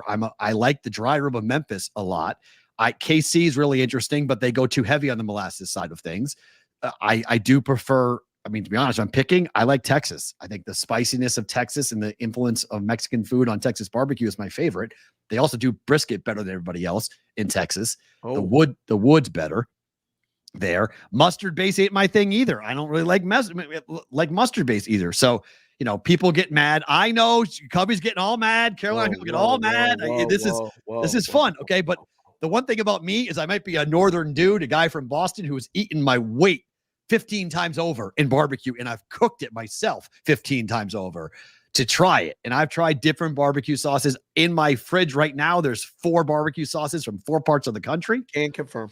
TJ, my friend in Alabama, sends me a care package every year that will be showing up at some point here with all different barbecues from all over the country that he gets together. Bama's done a great job, but I want to take you on a barbecue tour. I want to go to different places and show you different places to eat, because going to Dreamland, the original Dreamland in Tuscaloosa, I think everybody should do that, because it's it changed my life. Literally, wow. I went, what the hell is this? What food is this? How do I make this? And it started my love of barbecue, because that grill, that smoker that's out there that they haven't cleaned in 50 years, produces some of the most amazing food. And they have cops at the door because people fight so much to get in on game day. Right. They franchised it out, but the original one's in Tuscaloosa. So it's just such a fun, I could talk for hours. It's so fun. College football is such a cool thing for the other reasons besides the game. And by the way, the game is awesome. I hope the games live up to They always do. billing. They don't always do. Not every game, but every weekend's got right. something that we're No like, question. holy crap, like No what question. the hell just happened, right? Yeah. So, okay, let's do this. We got games to break down. Right. Then we'll do roll call Friday. Okay. Then we'll do better to book it. We'll skip through a couple of things because we had a couple different guests. Okay. We may have one surprise guest popping in still to go. So, okay. Depending on, we sent out 3 links. Right. So, two have popped in. Okay. So, all right. We'll see if the third one comes in and joins the show or not. But TCU is down to 8 tonight against Stanford. You're going to have to help me with this line move because I cannot figure it out. TCU's got one of the best offenses in the country. I have no idea what to make of Stanford. Honestly, I have no idea. I don't think anyone else does. So I don't get the move. The move is weird to me. I'm like, how are we? Like, if you're betting on Stanford, okay, I'm missing something clearly. I kept on waiting for this number to come back. I mean, there's some big discrepancies in the market. Circa's at 8, South Point's at 9, 8.5 is kind of the, DraftKings, Caesars, offshore are all at 8.5. Number opened up at 10.5. I don't know. I really don't know. I told you last night when we met the guys from Nebraska, like today's college football, tough. All guesswork to me. I mean, the line's 42.5 in the first game. Oklahoma's playing Temple. Sorry, Temple. It's ugly. 9 for TCU. Stanford down to 8. Yeah. 24 for Wisconsin and Western Mich directional. Still, we're doing better to book it, but that number hasn't moved. No, the numbers just went from 23.5 to 24 and boom, that's what happens a lot of times like this week. And same with Michigan State's playing Florida Atlantic. The line's 13. So there was an opener of 11. It disappeared. It got vaporized. And now it's sitting at 13. The double-digit spread games, especially the big ones like 42, like I don't even know if I'm going to watch much of these. And I'm going to be on In-Game Live later, and I'll be talking about it with Wetzel, but I'll be looking at the baseball tonight. Like this number is 13.5 for Michigan State and Florida Atlantic. The total is 44.5. Right. Like when you have a low total like this, you tell me FAU with Tom Herman, they're not going to score at all. Like I basically need 14 points from FAU, and they're going to cover this line, in my opinion, tonight. You think the dog's going to cover? Yeah. I need 14 points out of FAU, and they cover. Herman's going to play fast. It's year 2. He's got a whole new crop. Like these are the teams that like FAU has brought in an entirely new team, basically. Like kind of like last night with what happened. You see Coastal Carolina against Jacksonville State. Oh my God. That game was a rout. Yeah. I'm not saying the FAU does that to Michigan State, but I think eventually Michigan State's talent and depth will win out. But I think FAU is going to put a scare into Michigan State tonight. Well, I mean, that's what happened in the NC State game, right? The NC State game was close. It was tied at halftime. Yep. Ranieri and I were on and going, this is a good time to bet NC State. It was 31.5, though, Dave. They covered that number easily. Western Carolina covered that number easily last night. They almost won the game by 14, but they were tied at halftime, and the number was 6.5. Yeah. So if you think Florida Atlantic's going to keep it close but not win, you can do the thing where you take the points at the pregame plus 12.5 or 13. I took 14. And then, and then bet it up. Have it go that way and lay a short number with Michigan State. You can play it that way too. Yeah. And then come back with it. Penn State is down to 8, like we mentioned. Total hasn't moved at 51. I guess now it has moved. The move came during the show, so it's now down with Penn State. I will be. What does this number close at? I mean, is it going to close at 7 or 7.5, or does it go back up? Are the pros waiting for this number just to dip down, and then they'll come in and they'll start to hammer Penn State? Well, it's a 9:00 Pacific game, so the move a lot of times won't happen until very early in the morning. Like if they're waiting for a number, they're not going to blast it tonight. Okay. They're going to do it first thing in the morning. So you see a move tomorrow, that's that group, powerful bad guys, whatever they are. Mm-hmm. 7's the bottom. I mean, it's I've seen this for what feels like 100 years, but Is this possible? This is what Yeah. it feels like to me. yeah, It feels like a Penn drive it State. down, drive it down, drive it down. The odds makers put a big number to begin with, and they've taken it down to where they want it, and then boom, Now, last night, if that game would have fallen 10 or 11, Mm-hmm. would have been a lot of that would have been ideal. Nobody wants this one to do the same. You don't want Penn State to win by 10 or 9. Not good. Yeah, Penn Not State to win by 9 would be bad. No, would be not bad good. for them. No. Big move here. This number is cratering with Georgia and Clemson. I have 14.5 in this game. We're down to 11.5. What does this number close at? Because if I get 10, I'm probably going to come back and take Georgia minus 10. There you go again. You're asking for lines that are never going to exist. That So is there's never. zero chance this is going to 10. Yeah, 11. Oh, And if they really get froggy, they'll go to 10.5. But they ain't going to 10. You ain't getting Georgia at neutral, but in the Mercedes-Benz laying 10. They're not. It's not going to happen. We'll sit and wait and let you take it. But wait, who's that? it's your daughter. That's my daughter. Mm-hmm. She changes her avatar all the time. That's okay. Hi, Kendall. Good to see you. The ranch. She's coming home tonight. That's my favorite thing about today. Yeehaw. Yeah. Let's So, go. No school today. No school today. She's in Philly. She's in New Jersey. She's been hanging out in Jersey with her big sisters at college all week. That's going to be my favorite thing about today. Houston is taking. This is a really interesting game. You want to talk about learning? Like, it's been a while.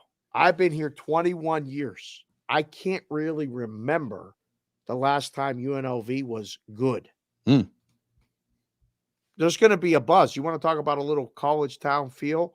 This place rallies around UNLV. And you're an adjunct professor at UNLV. This is going to be fun. I'm hoping they win the game outright. You think they can win the game outright? I do. I'm on over 7 wins. If they win this game, I'm over. I got it. I mean, if they win this game, they might compete with Boise to win the Mountain West. When you want to talk about a sleeper team in the Mountain West Conference, there it is. UNLV. Wow. We'll see what Barry Odom's done. I mean, Barry Odom sticking around has been huge. He's got people paying. He's got NAL money. The white wide receiver kid, watch out for him. Ricky White is going to be let's go. Like, Houston better be ready. Like, this is not your 3 years ago UNLV team where it was 1, 2, or 3 wins every year. Wow. These kids are these. This line is painted 3 and now 3.5 in places. Ooh, give me more points. Good. Just wait. Let this thing climb. Let it climb. Over 3 is great. Take that UNLV. Take get our boy Arrigo on too to talk about the UNLV, because he's he's on the sidelines and he's following the team around and going to practice and all that other stuff. So between him and Adam, we'll have a nice really feel for that team. I would love to see them win this outright. I would love to see them. Over's a good play. It's probably the play in the game. Probably is going to be the over. Okay. Secondary. I think Rafferty is right here. UNLV secondary. Their defense could be tough. That's all. It's always, they're little. They have small DBs who can fly. So Odom likes smaller DBs, but if you can run the football, okay, you may have some issues. Miami is still minus 2.5 at Florida. What does that tell you when that number's not moving? That it's a good number, one. So you're getting action both sides, especially when you're sitting around a key number. And again, we've had this discussion, and I say this forever. The key numbers in the NFL are 3 and 7, 3 being the keyest number. Yeah. I don't think in college that you have 3 is not a key. Like, it's not as big of a deal. You just have hesitation moving it, because if you need the side that they're betting, you don't want to give it away. You can't give away the decision. Okay. This tells me, at least right now, and this is a 12:30 start. So, and I always use the time Pacific, 12:30 Pacific. The handle on this game is going to increase dramatically based on the results of Georgia, Clemson, and Penn State, West Virginia. So you'll see a move on this between an hour to an hour and a half before kickoff. That's Interesting. Nothing's going to happen till then. Be curious if Miami goes off as more than a field goal favorite on the road to Florida. And then finally, here in Vegas, LSU is down to 4 against USC. Am I nuts? I think the Trojans win the game outright. Yeah, I love LSU. I can't buy Brian Kelly early in the year on a neutral site. I've seen it too many times. Yeah. This is when they choke. You may be right. I'm the SEC. I'm the SEC guy, and I'm I going. know. Lincoln Riley needs this way more than LSU. Lincoln Riley needs a scalp. And you think it's LSU? Got the potential. I took the points. I took 4.5. Give the kids a poll right now before we get to the roll call stuff. Mhm. And the rest of this. We can do roll call and bonus time as well if we need to. But LSU -4 or USC +4. What is the bet on Sunday? Standalone game. It's going to be an absolute monster. I cannot wait.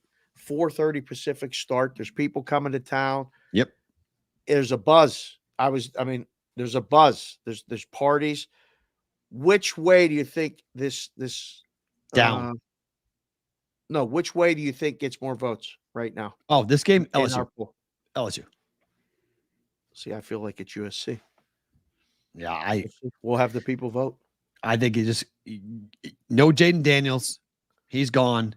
So you're banking on Brian Kelly, and you got a back against the wall team for USC. They absolutely need this W. And I was wondering how many people were they going to bring. I asked somebody yesterday. They're bringing people. USC is bringing a lot of people. This is not going to be. I thought it was going to be all LSU fans. Nope.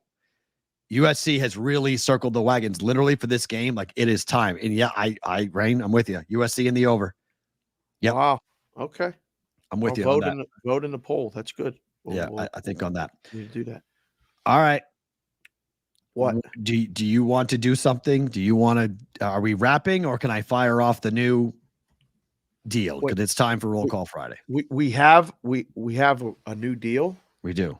Yeah, I'm not wrapping nothing. I'm just sitting here enjoying the show. Is it Oh. time? Does the chat need to put in their 3-digit area code right They do. now? They do. But before we talk Put in about your it, 3-digit area code right now. you guys get a brand new, really fun. It's time for Roll Call Friday.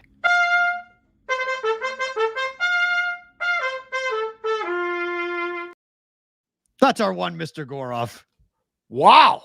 on the pipes. Literally. That's he got on there and cranked that out. That is Boy, our you still that is do it. that is our new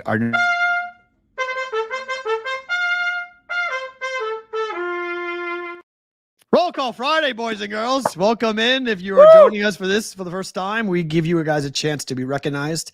We put your handles, we put your posts on the screen. Dave reads them off, and we go through and see how many states we can find people, how many countries can we find you, and where you are watching the show from. Countries number is 4. That's where we're starting at. We already got Canada. I believe we have Mexico. I think we have somewhere in Central America, parts unknown. And I don't know if we have anybody over in England right now, or Vinco over in Croatia. Countries are good. I think the number today, we already got Idaho. Somebody checked in from Idaho. We had Brad on the ground in West Virginia. We had Chad in North Carolina. So we had a bunch of people already check in there. So that's good. Even little Kendall checked in from New Jersey. This might be a 45. Woo! Okay. I think we might have a 45 number today to dab the map. We've been well over 100 people on YouTube for the entire show. Right. We're way over, 200 to 300 on Twitter X. So yeah, I think it's possible for sure. And if you're watching on Twitter X, tweet the link on Twitter X. I'm sorry, I just remembered that right now. I forgot to tweet it. Sorry. Damn it. So if you guys are on Twitter X watching it, if you guys want to come on over to the YouTube, you can do that at Boston versus the book so we can see you, or you can post on Twitter. Just sometimes it doesn't talk the same way it should as it does on YouTube for us. So if you're doing that, go ahead. I just looked out. I saw Tabelli. Ant Tabelli is here For Anthony Tabelli from New Jersey. He didn't put his area code, but He he's will. in Jersey. He will. Are we ready to start the roll call here? Well, I think we need to. I mean, are you ready? Do you have the graphic pulled up? I'll just read it right off the screen because it's flowing. The chat is. I look down and it's starting to just boom, boom, boom, boom, boom, boom, boom, boom. It's going. So I got it. All right. So we're starting with Covey down in South Carolina. Hawk Tour 843. Welcome. Shady. Arroyo Grande, California in the 805. Apparently Shady is making an appointment to meet us next week, Friday. Please get here by Friday. We got business we're taken care of on Saturday. If you need a proxy and you're here Saturday, I got a number for you. Yeah. We'll get you hooked up. There's already going to be people down on the ground. We're going to be helping our admin team put in all your picks. So do not forget, you have 1 week from today. Come sign up. We'll meet 2 p.m. You got to be signed up by Saturday at 2 p.m. But for us, it's Friday. I'll meet you at Friday night at 11 o'clock at night. We'll sign I'll you meet up. you Saturday morning at 2 a.m. I'll meet you That's whenever fine you want. too. We can do that. We cannot do it. If you land at noon and you're going to rush to a place to sign up by 2 o'clock, not us. No, not us. We're not going to work. Here's working. SoCal DGen's always working. 951 Riverside, California. Welcome, sir. As always, thank you for being here. Good job. There's JPC the fourth. 313 Michigan, Detroit, Michigan. That's good news that Michigan apparently is live for the Splash Sports.com. So can we pause for a second? Because we have 5 minutes to go before we let go of Sports Grid. Yeah. Pause. Just gotta pause for a second. Okay, go. Because there's a special roll call coming. Oh. Ready? Oh, we got to check in? You ready? You ready? It's your entire family. We're coming in from 201. Checking in from New Jersey. What's up? What's up? It's I'm Big Kid cry. Sig. It's the This is great. I haven't seen you guys in a week. Look at Kelsey. God, the tears are already rolling. Kelsey's crying. Here Hi. we go. How's college? It's good. We just unloaded all our groceries. Oh, that's no. good. This is a tough moment though. This is a big moment Mama, for you guys. I'm gonna Everyone's crying. I'm picking you up. Mama, I'm picking you up. Kelsey. You got the little one coming too. And Kendall will be there. Kendall. Yeah, unfortunately. Listen, everything's going to be okay. Everybody's going to be fine. Kelsey, you're going to be fine. I love you. You can watch the show every day. You guys can work out and watch the show. Me and Matt will be here every day so you can see us and you can get in the chat and say hello. Kendall, are you excited to come home? Bro. She's excited to see her dog. Your dog is fine. Your dog won't leave me alone. The dog has been sleeping on me. I haven't slept in 2 days. I'm just telling you. It's very quiet. It's very hard. I miss all of you. I love all of you. Thank you for coming on. Mama, why are you crying? Are you Because it's sad? hard. Are you sad about coming now. home? They're going to get ready to go as soon as we get off. Yeah, You're going right to the airport? Yep. All right. Squeeze tight. Squeeze tight. Kels, you're going to be fine. Uncle Dan's an hour away. Everything's going to be fine. All right? This is unbelievable. Big moment in the show. Kylie, thank you for making this happen. This is a great surprise. Yes, of course. All right. Make sure everything's good. Everything packed? Kendall, why do you look so mad? Relax. Smile, bro. I don't want to go home. Listen, you missed school all week. Did you do your homework? Yeah, I don't want to go back. Fifth grade is waiting for you, and so is the dog poop in the back. Just letting you know. That's crazy. Don't tell her that. I'm just teasing you. I love you. This is my favorite thing about today. Amen to that. This. That's tremendous. Guys, thank you for coming in. I know this is a tough moment for the family, but you guys are going to kill it out there. We're going to try to come see you at some point. So, like, we're coming. We may try to do a live show from, the East Coast at some point. Your dad's coming for sure, but yeah, you're going to see a lot of him. You're going to see a lot of him. Yeah, of course. Get the schoolwork done so you guys can rake all spring. Yeah. Listen to Professor Perot. School first. And then rake, and then go after it. Kelsey, I wish I could give you a hug right now. I'm sorry, kid. You're going to be great. It's going to be awesome. You're going to have a ton of fun out there. All right, we'll see you guys later. Talk See you. soon. Thank you. That's the Forget to consig. pick us up. I got the flight number. I'll be there. I'm bringing the van. Not taking- You won't take an Uber. I'll get you if you have to. So I got you. Delay my flight once because you wouldn't pick me up. I got you. If you whatever else, you proxy service text line. Just say I'm here. I'll come get you. I got you guys. We'll Thank see you. you, bro. We'll see you flying. Love you. Be Yeah. good. See ya. That's the Bye. entire consig family joining us here on the Boss Toy Jeez. versus the book. That Oh. was awesome.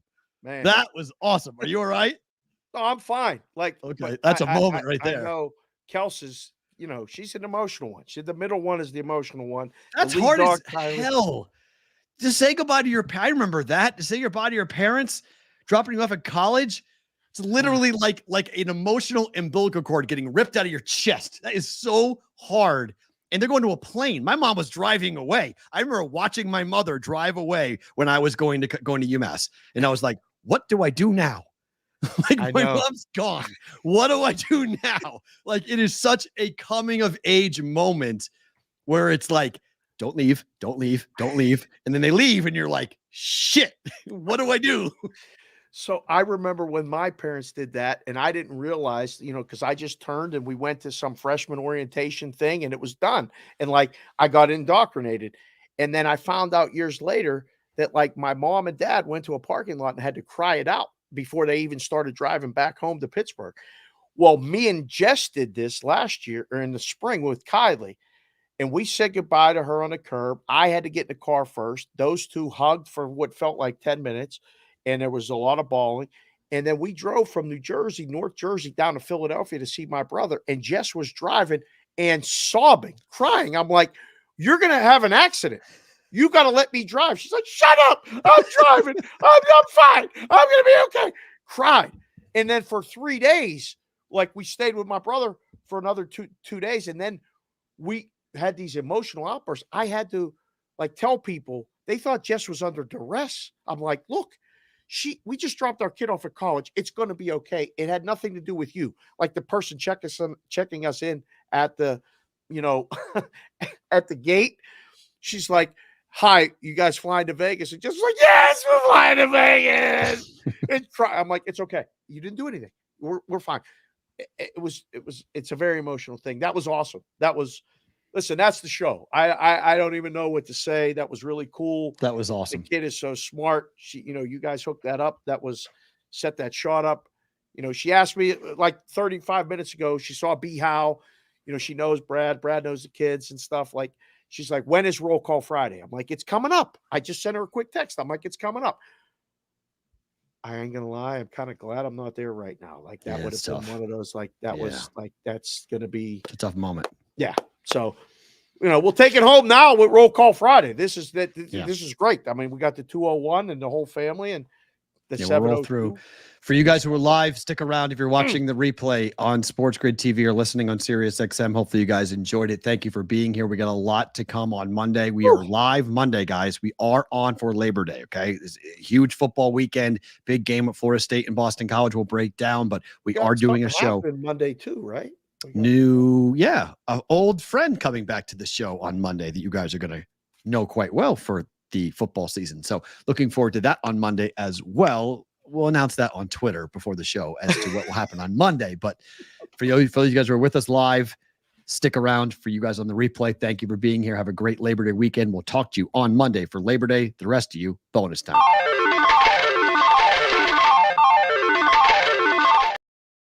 Bam! All right, let's. Where we leave off? Covey, SoCal DGen. And Sonic, we roll into it. All right, there's Sonic the Wrench, 602 Phoenix. Sonic, unbelievable job with that opening. If you guys missed the opening, go back and watch this thing he put together. We're on it. Other guests are on it. It's outstanding. I absolutely loved it. Georgie Mason, 902 Charlottetown, PEI. That's Prince Edward Island, Canada. Check the box. Up, our friends up north of the border. Thank you for being here, Georgie. Can't wait to see a picture of you in that hat. That happened sitting in that place waiting for you. There's CBW, our news hound, our guy.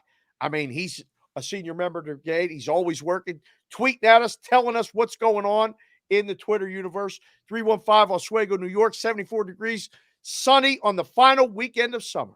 That's officially kind of what this is, isn't it? Labor Day weekend. 100%. It's like Especially the on the East Coast, it's such a different thing. I've actually, it's funny because I've been talking to Amanda about that. Like for us, Labor Day weekend is Labor Day weekend. A lot of people are coming to town. Okay.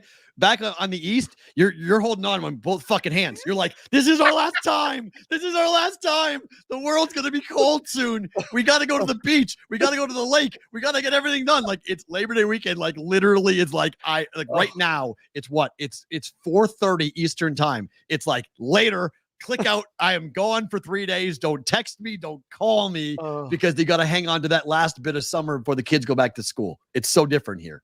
It's so different. It is literally just another weekend. You got to put all the white stuff away. You can't wear white stuff after Labor Day. Whatever that's all about. Addison and Reg, go back. I didn't read it. Sorry. 812 Hoosier headquarters, Indiana. Stay safe this weekend. Be smart. Amen. Enjoy the sports. You know we're coming there. We're going to figure something out, Addison, and, get you shooting stuff. We'll make some videos, all that other stuff. Thank you for being here. As always, he always leaves a comment. One thing I could bet on is that Addison leaves a comment on the YouTube channel. Thank you very much for that. Who was that? Ian Lights Out? No, but that's Addison too, though. Oh, we got a super chat from Addison today. Thank you, sir. Italian Grand Prix, best bet, over 2.5 race leaders, 3+ leaders, 7 straight races, 5 leaders last year at Monza. Heart BVB. This has been the F1 portion of the show. Sorry, I messed up the read. That was great. You can do that every week. That's good right there. We cover everything here on the show. Ian Lights Out 718 Brooklyn in the Haya. Timmy Cooliros 2000. That pushes us over Sydney, Australia. That's 5 countries. Welcome, Timmy. Again, what the hell time is it over there? That's great. In the middle of the night. Bill S. 860 Windsor. That's, I'm assuming, Ontario, Canada. Yep, Canada. Mm-hmm. Hey, look who's here. The Gambling Ginger, 702 Las Vegas. Good to see you, Lisa. Welcome. Thank you for being here. As always, Football Guy, 97 717 Lancaster, PA. And we are Penn State. They're winning that game. Don't fall for it, people. TP, are you with me? ? 206 Seattle, BVB to the moon. Any plans for growing the show this season to share? Listen, man, we're working. We're doing it. We're trying to grow the show, pouring water on it, putting fertilizer on it, planting seeds, raking it. I'm going to ask D-Stout, how do we farm this thing? How do we grow this thing? Let's keep working the crops, whatever we got to do. Vinny Konowinski, 260, Fort Wayne, boiler up. Purdue. 405 is Oklahoma. We have it in Oklahoma. That's new. That's a new state. Man, right that's what we need. Hog Wild 66 405 is Oklahoma. That's a first. That's good. There's Monty, Jim Montgomery, 215 Fort Washington, PA. Go Phils and go Owls. Cover 42. I don't think so. I don't think so. That's good. They ain't gonna score. Oh, here we Look go. Out. This will be fun. This is going to be fun all season. The 614 is Columbus, Ohio, the Ohio State University. I'll read it if you put it up there. But, man, that's one of the most annoying things about college football when they say the Ohio State University. PB, good to see you, sir. 941 Venice, Florida, 88 degrees, going to dinner. Well, listen, senior member brigade, you and the wife get there early, get that senior special. Love it. Post a picture of you in a hat on the weekend. Ryan, Andrew Fletcher, 703 Fairfax, Virginia. What are you looking at in that picture, Ryan? That looks like good. Like a panini or something he's got. Looks pretty damn good. But thank you for being here. Woodruff, South Carolina. That's Andy O in the 864. Absolutely love it. Thank you for being here, sir. Kevin Roper, 601. Hattiesburg, Mississippi, 85 degrees and rainy. Thank you, Kevin. We're going to get to that Grove at some point. Oh. Rosie, 415, San Francisco, California. I smell football. Might have to put that on a t-shirt with Rosie like this. I smell football. 319 Iowa City, Iowa, 79 degrees and sunny. Go Hawks. Whitrock looking good. P-Rock got the Iowa hat on. Iowa everywhere, especially right here on the BVB. Did I say that out loud? I can't help it. 907 Ketchikan, Alaska, my favorite Alaskan who appears here every single week. Scott Bartholomew, thank you, sir.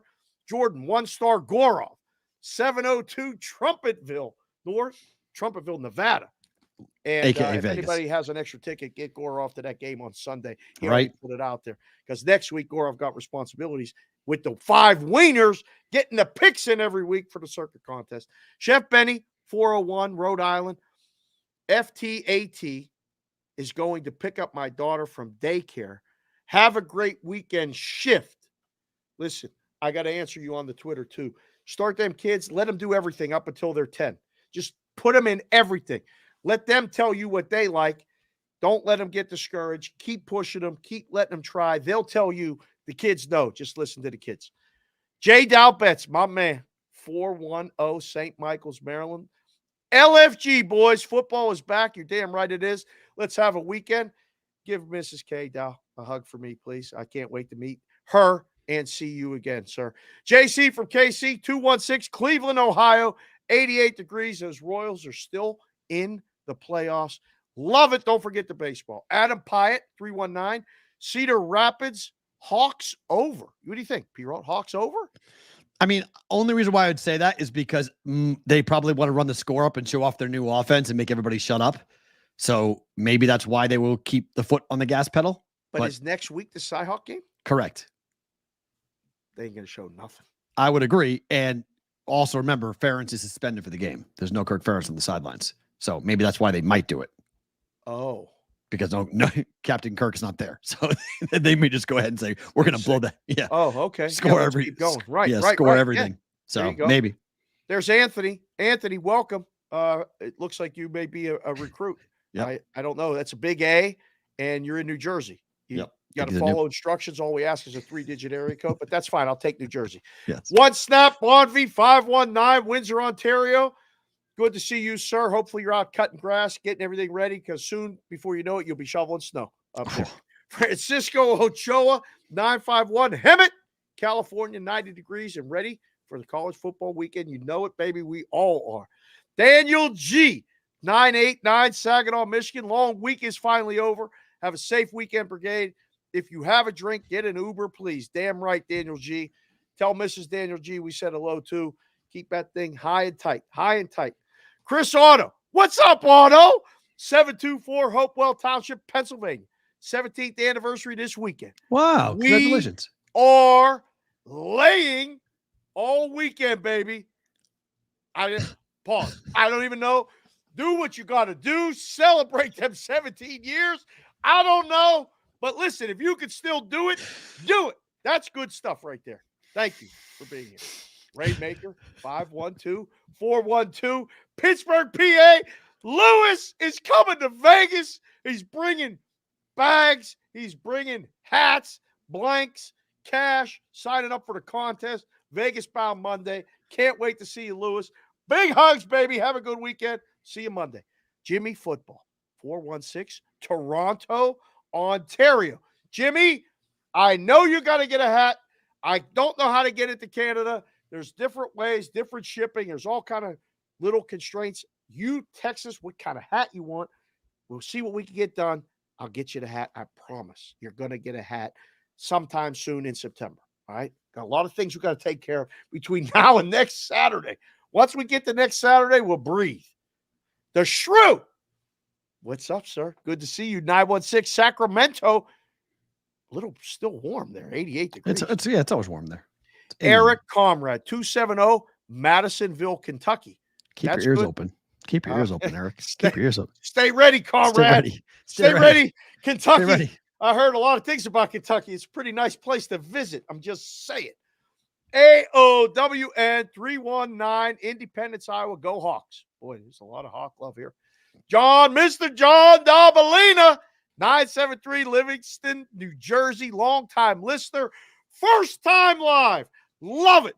John Bellina, get a picture of you and the kid in the hat, whatever you got to do. John got a hat, and he's last week for the beach. Apparently, that's what everybody says. Last week for the shore. Labor Day. E-Ron Sean, look at that dog. That's a dog right there. 703, Centerville, Virginia. We got people in Virginia. Deuce Daly. What's up, Deuce? 978, Lowell, Massachusetts. 73 and partly cloudy. Great start to the long weekend. Nice job. Looking to be here. Good job. Hey, Sam Licata, good to see you, sir. 314 St. Louis. heading to New York City. Bet if the weekend, probably means of, over 13.5 first quarter in Ohio State versus Akron. It's only minus 130. All right, keep that one in the back burner. Maybe keep an eye on that. Thank you. You guys can send them plays too in the super chats. We'll put them up. We'll read them. Take a shot. Ryan Coote, K-O-O small T, 660 Tipton, Missouri, was watching from Cancun yesterday and from Lake of the Ozarks today for Labor Day weekend. How about that? Thanks for traveling with us, Ryan. We appreciate it. Go, Mizzou, and Chiefs. Over 11.5. Yeah, they do home of the. That's what I do. Like we do nights they do home of the Chiefs for the national anthem. That's what they do. Okay. Hey, let's look. DJ Hooks live in the mix. 609 Atlantic City in the house. Met with Stewart. Signed him up for the contest. Apparently, he's got a hookup for us in Atlantic City. So, we'll talk about that over the weekend. We can't be just traveling all the time, but we might be in New Jersey. Kind of can, but yeah. Ross Randall, 978 Amesbury, Massachusetts. Did I say that correctly, P. Yes. Yes. But currently look where he is. Currently on Jeffrey's Ledge in the Gulf of Maine, chasing these tuna. I got to go tuna fishing with Ross. Like this is a goal of mine. He's taking me out tuna fishing. Like I need to do this. Have you ever tuna fished? No. Have you ever tuna fish? Oh, yeah. I don't know. Listen, I heard that a long time ago. Tuna fish? Tuna fish. No, I want to go. You want to go tuna fishing? Okay. I've gone bluefish fishing. I've gone mackerel fishing. I've gone striper fishing. Never gone tuna fishing. Go out in a boat for this, or do you? You go in a boat? You go fucking miles out. Like you go miles. Yeah, you go far. Yeah, tunas are. Oh, this is like deep sea fishing. You got to get out. Deep sea. They can weigh 500 to 700 pounds. Tuna fishing is like tunas are huge fish. This is like an all-day excursion. 8 hour potentially. Oh yeah, like you get a tuna. It's like it can be thousands of dollars in your pocket. Oh, you catch a tuna. It's like a lottery ticket. We're gonna have to call Newbie up to produce the show while you're tuna fishing. I ain't going on a boat that far out and get no tuna fish. Forget that shit. No way. Told you, you're from the Midwest. Here we go. I told you. John, 724 Greensburg, Pennsylvania. Have a great holiday weekend. You as well, John. Thank you very much. Keith Parker, a K, 812 Terre Haute, right? Indiana? Terre Haute, yeah. Indiana State. Home in Indiana State. There you go. There's my friend, our friend, the show's friend, Gio DeWap, 949 Seal Beach. Still looking for a survivor pick that doesn't involve Cincy. You and everybody else. We're going to be on that. We'll be talking about that next week. This week is for college. Crop_Duster 007. Like James Bond, but only different. 757 Newport News. Been a while since being live, but we finally made it back. Man, and it feels good. What a day, and hook 'em. Hook 'em. All right, Crop. Texas. You say so.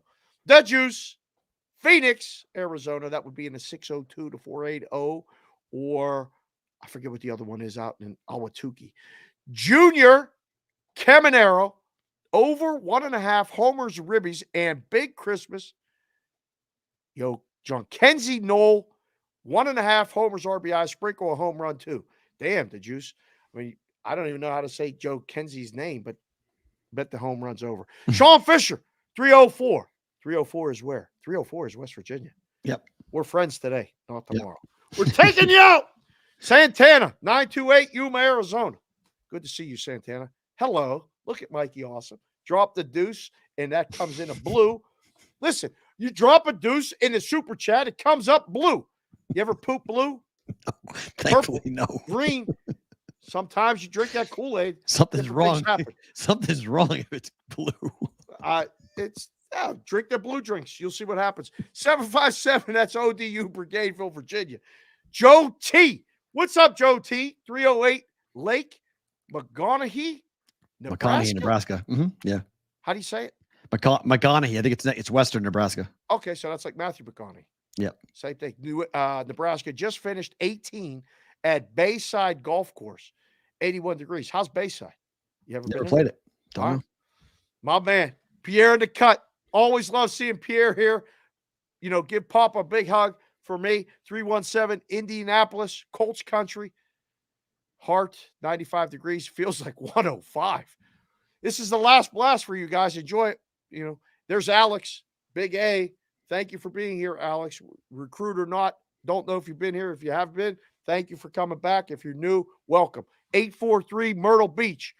Anthony, Dave, your kids ever need help in New Jersey, just give me a call. I'm there. And if they need something quick, I got people everywhere. I'm like, I can't wait. I'm going to hug and kiss this guy. We've been talking via social media and DMs. I feel like I know him. I love you, Ant. And we're going to meet up in 2024 because I'm coming back to New Jersey. I'm going to need places to eat. I'm going to need places to go with the kids. Thank you very much. Justin. Ooh, how do you think you say this name? No idea. No idea. Well, that's like our friend Richard Schutz with an A-N in front of it. So I'm going to say Justin and Schutz. 727 St. Petersburg, Florida. We're building something in Florida. There's a lot of people that are in Florida. I think a show in Florida would be unbelievable. Perry Roscoe, 216 Cleveland. Did I make it? Yes, you did. You're here, right here. You damn well you made it. Floodhouse. Look at that picture. What's Floodhouse doing on that thing? I don't know, but welcome. Thank you for being here. Listen. 203 New Haven, Connecticut. Don't get mad at P-Roll for not liking Connecticut. Apparently nobody does, except it's basketball season. Robbie, look at this. This is Robbie from Bet Rivers fame. Right side Robbie. Right side Robbie is back, baby. Odds on Davy Jones' locker remembering to pick up his wife. Don't start any shit, Robbie. I am guaranteed I am picking her up. Thank God I got P-Roll backing me up. But 100% I'm going to be at the airport picking them up. I'm taking them to eat. We're going to hang out. I got the chauffeur card this week, so you may want me to go get him. Oh, you do got that nice car. Those guys last night were like, what the hell is this? I was like, this is service. When I leave, you left the valet. Yeah. And everybody turned as you went by in that car. And I'm like, that's my co-host right there. I said, that mofo got cars every week. And they're like, the one guy went, It's a new car every week. I said, every week it's a new car. I said, they're like, how do you do that? I'm like, I don't know. $110,000 car this week. That was sweet. This week, this Ryan is. That was nice. That was good. Yeah, I'll see you, Robbie. Me and you were talking. Just put the Bet Rivers thing right up on the show. Hey, Robbie, come on. Matthew Kleiner, Matt 404. Thanks for the Atlanta Falcons trucker BVB hat. You're welcome, Matthew. I don't remember. Oh, I did do that one. I sent that to Matthew. You did that. Yes, of course you did that. I didn't do it. You did it. Thank you. Yes. Well, you need more of that stuff. Apparently, the Falcons are going to be good. We might need some Falcons gear. Right. Going for that. There's our guy, Dave in Green Bay. 920 Green Bay, 70 degrees and sunny. Dave, stay ready. We might need you on Labor Day or a couple things. I got the email. We're going to get in touch. You stay ready, sir. Hold it down in the book this weekend. A lot of patience. A lot of people are coming to the book for the first time today. All you book workers and supervisors, just remember, you got to be patient this weekend. There's a lot of new people learning how to bet, trying to work an app. Please stay patient. Joe the Fat Panda, Joe TFP 303, Denver, Colorado. Have a great weekend. You do the same, sir. Jack Hoff. Jack Hoff. Welcome. I don't know if that's you in that picture, Jack Hoff, but 651, sunny and breezy, cold brews on tap. Enjoy the weekend, brigade. You too, Jack. Off. Matt Armbruster, 970 Matt Armbruster, heading to Nebraska for the weekend. Let's go Lake Mac. What is that a picture of? Is that 907 is Alaska. No, 970. Oh, sorry, 970. Okay, sorry. Yeah, 970. Is it 970 Nebraska? Is that what is that Nebraska? What is that? Oh, it's Colorado. It's Western Colorado. Okay, so he's going to Nebraska there. That makes sense. There you go. That makes sense. Well, take us with you. Listen to the show. Hit the like button. He's got Elijah Craig at Old Forester, so he's a man up my alley. So I mean that's my whiskey. You're putting Elijah Craig there. That's my whiskey. So I appreciate that for sure. That's fantastic. There's Moonoff, my man Moonoff, looking good in that picture. My God, 713 H-Town. I hope kid is good, family's good. Good luck. You're probably going to lose to UNLV. I just put that out. Can you there. imagine? That would be unbelievable.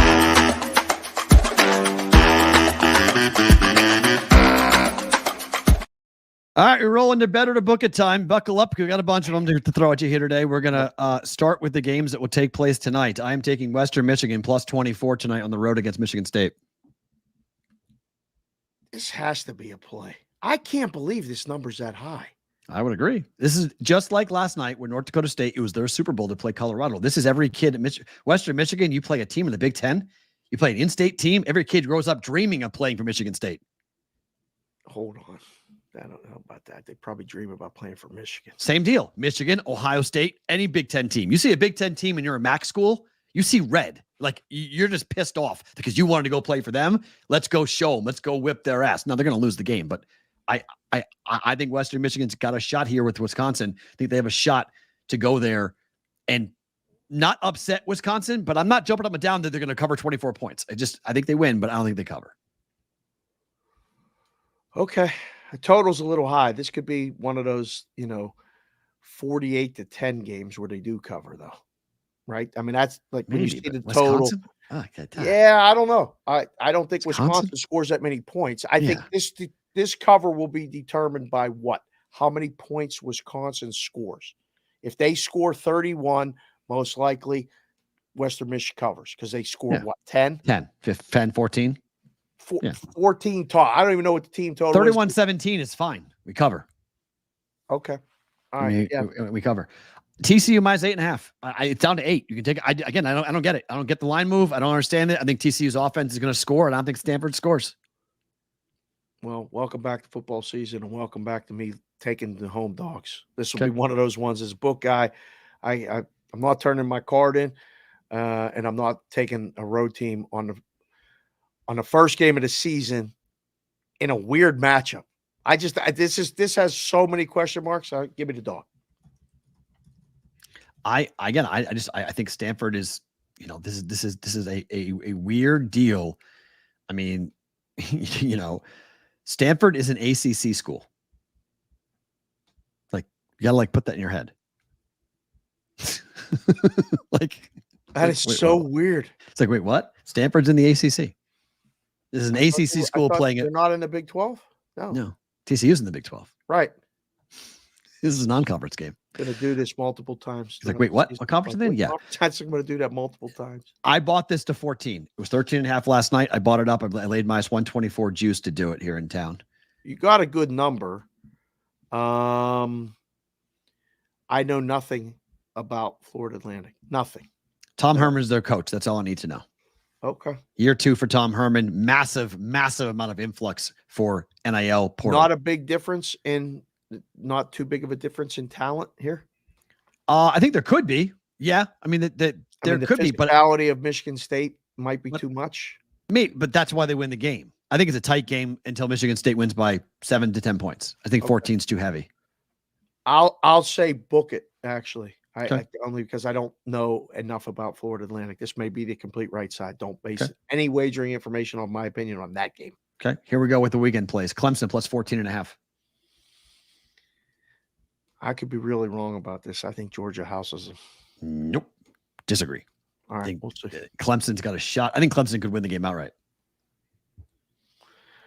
Boy, you want to talk about what are we going to be talking about on Monday? We're going to be tweeting about this. We might have to do Clemson's back. Spaces. We might have to do a Twitter Spaces if this goes that way. Oh man, that's going to be nuts. Clemson money line. Wow. Just saying. Stanford's going to reflect. Chevy's coast back. Yes, 100%. Yes. Oh man. Yeah, Stanford's right on the Atlantic coast. Yeah. I mean, come on. The Big Ten's got 18 teams, so go figure that, right? Coast Miami minus 2.5. Bet. I like this one.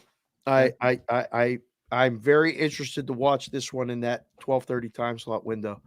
Going to watch it closely. I think we'll find out whether they can be taken seriously or not. If they go and shit the bed, yes, Miami is going to. I mean, they need to win this game, and I think they need to win it with a little bit of tell everybody about it type. Agreed. Thing. I don't want to say to use all back, but they need to act like the U in this game. They need Cam Ward to be the best player on the field. That's what they need. Yep. I'm taking a shot outright. UNLV money line. I mean, I'd advise you to take the points. You see the way these games fall Yeah, at the I'll end. do both. I'll do both. But for, Okay, for the so purposes of the show, let's have some fun with this. I'll do right. both. I think they're very, very live to win the game. 3.5 or 4, I'm 100% taking the points, and I'll sprinkle money line. But for the purpose of better to book it, Let's see. It is. I don't think it's going to go that way. I mean, it's 3 right now. Boy, oh boy, are we going to get this? Like, man, I hope this is competitive.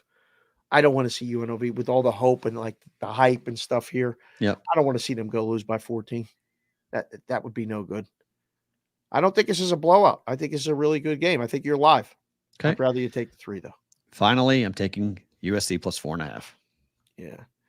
I'm completely in opposition to you here. I'm not buying this at all. Until I see it, I feel like I know what LSU is. You do? How? After Jaden Daniels left? I don't know what LSU is. That's why I'm fading them. I don't know what they are. Other than that, I think the defense is going to be a major part of this for LSU. LSU has lost their season opener in 4 straight games, 4 straight years. Got to give them credit. They always play a pretty tough game. And they lose. Brian Kelly lose. They just lose. They lose these games. I may be falling for it. Out of the gate, they lose all these games. I know. They keep on losing. It's just like the only Nebraska has a streak that long in openers losing outright in the Power 5, in the power conferences. I don't know. Stub their toe. Are you cooking Sunday? Sunday, I don't know. Not yet. Oh, okay. I think week 1 in the NFL is probably when I will bust it out. Okay. I don't know yet. I think I'm gonna. I don't know. I mean I'm still shopping for the smoker. I'm gonna buy this. I don't know which one I'm gonna buy yet. I gotta figure out. I'm asking different people and talking to different people about which one I want to buy. Okay. Brian Kelly is a snake. Hi, I'm a Notre Dame fan. How do you identify a Notre Dame fan? When someone calls Brian Kelly Nobody's talking about family and all that other stuff. Oh gosh, he's from New England. I should like the guy, but I don't. It's just I should like him, but unfortunately, I don't like him. I can't wait for the game though. This is gonna be super fun. This is an absolute cook and sit down and watch. So yes, I know. Get an offset smoker. There's a problem with the offset smoker is it's open fire. Open fire is against my HOA. So if I have an open fire, I could get really in trouble. So like it's a little tough. We're not doing that. Yeah. So you're not doing it. I'm not gonna allow you to do it. Listen, we got a lot of things on the line, like the rest of 2024. You getting in trouble because you have an open smoker in the HOA is not gonna work. Right. It's like it's not ideal. So that's I already have a fire pit. I'm not supposed to have that. And the smoker is technically allowed, but not really. But you can't have open flame. And an offset smoker is technically open flame. So that's the problem. A pellet smoker is allowed, offset smoker is not. So yes, I want an offset. I mean, I want one of the fucking things you tow. That's what I want. I want the things you put on a truck and you got to tow. That size smoker is what I want. If I'm picking what I'm making in my life, that's what I want. So, I mean, I got a little Southern twang in me because it's just one of those deals. Like I got a little, I wouldn't call it redneck, but I got a little thing in me going. I want to drink whiskey and smoke meat all day and watch football. So like that's like a Alabama man's life. Put that on a t-shirt. Maybe we could get another sponsor or two. Well, I've tried. I've tried to get us. I've literally anyone who works in a smoker company, send it to me and I'll do live reads, social media posts, whatever you want. I'll do it. Get me a deal just to get an offset smoker. Smoker play of the day. A smoking play of the day. That's it. Yeah, see? AOW, a smoker trailer is your goal too. Yes. Wow. Smoker trailers are awesome. You show up. You know you're a badass when you show up with an F-150 and a huge ass smoker behind you. It's usually like, oh, the party arrived. Okay. So, just it is what it is. I love it. Favorite thing about today is what? The kids call. I don't even know. That was a great surprise. Thank you for making that work. And it's been a long week, and we've been busy, and we've been talking to a lot of people, making a lot of things happen. I had a very positive response from the show for the Circus Survivor. Yeah. Had a very nice one-on-one conversation with Derek yesterday. That was nice. that was just really, really good. And Yeah. then, I've been trying to keep everybody, the dog especially, alive, along with Grandma's help. And Pap has been fighting it all week. And we've been doing shows and we've been having a ton of calls in between. And, the kids have been taking care of business back there. So that was a really nice surprise to see them. And Kels is going to be fine. Like, she's going to be fine. She has her big sister there. Practice starts next week. Let's go. They got a game 2 weeks from Sunday. Wow. First fall ball game. Ironically, their first fall ball game. Now, how's this for full circle? Coach Stern, who is part of the brigade. Yep. His daughter is going to Monmouth to play softball. Nice. Her first college game, fall ball, is Monmouth versus Felician.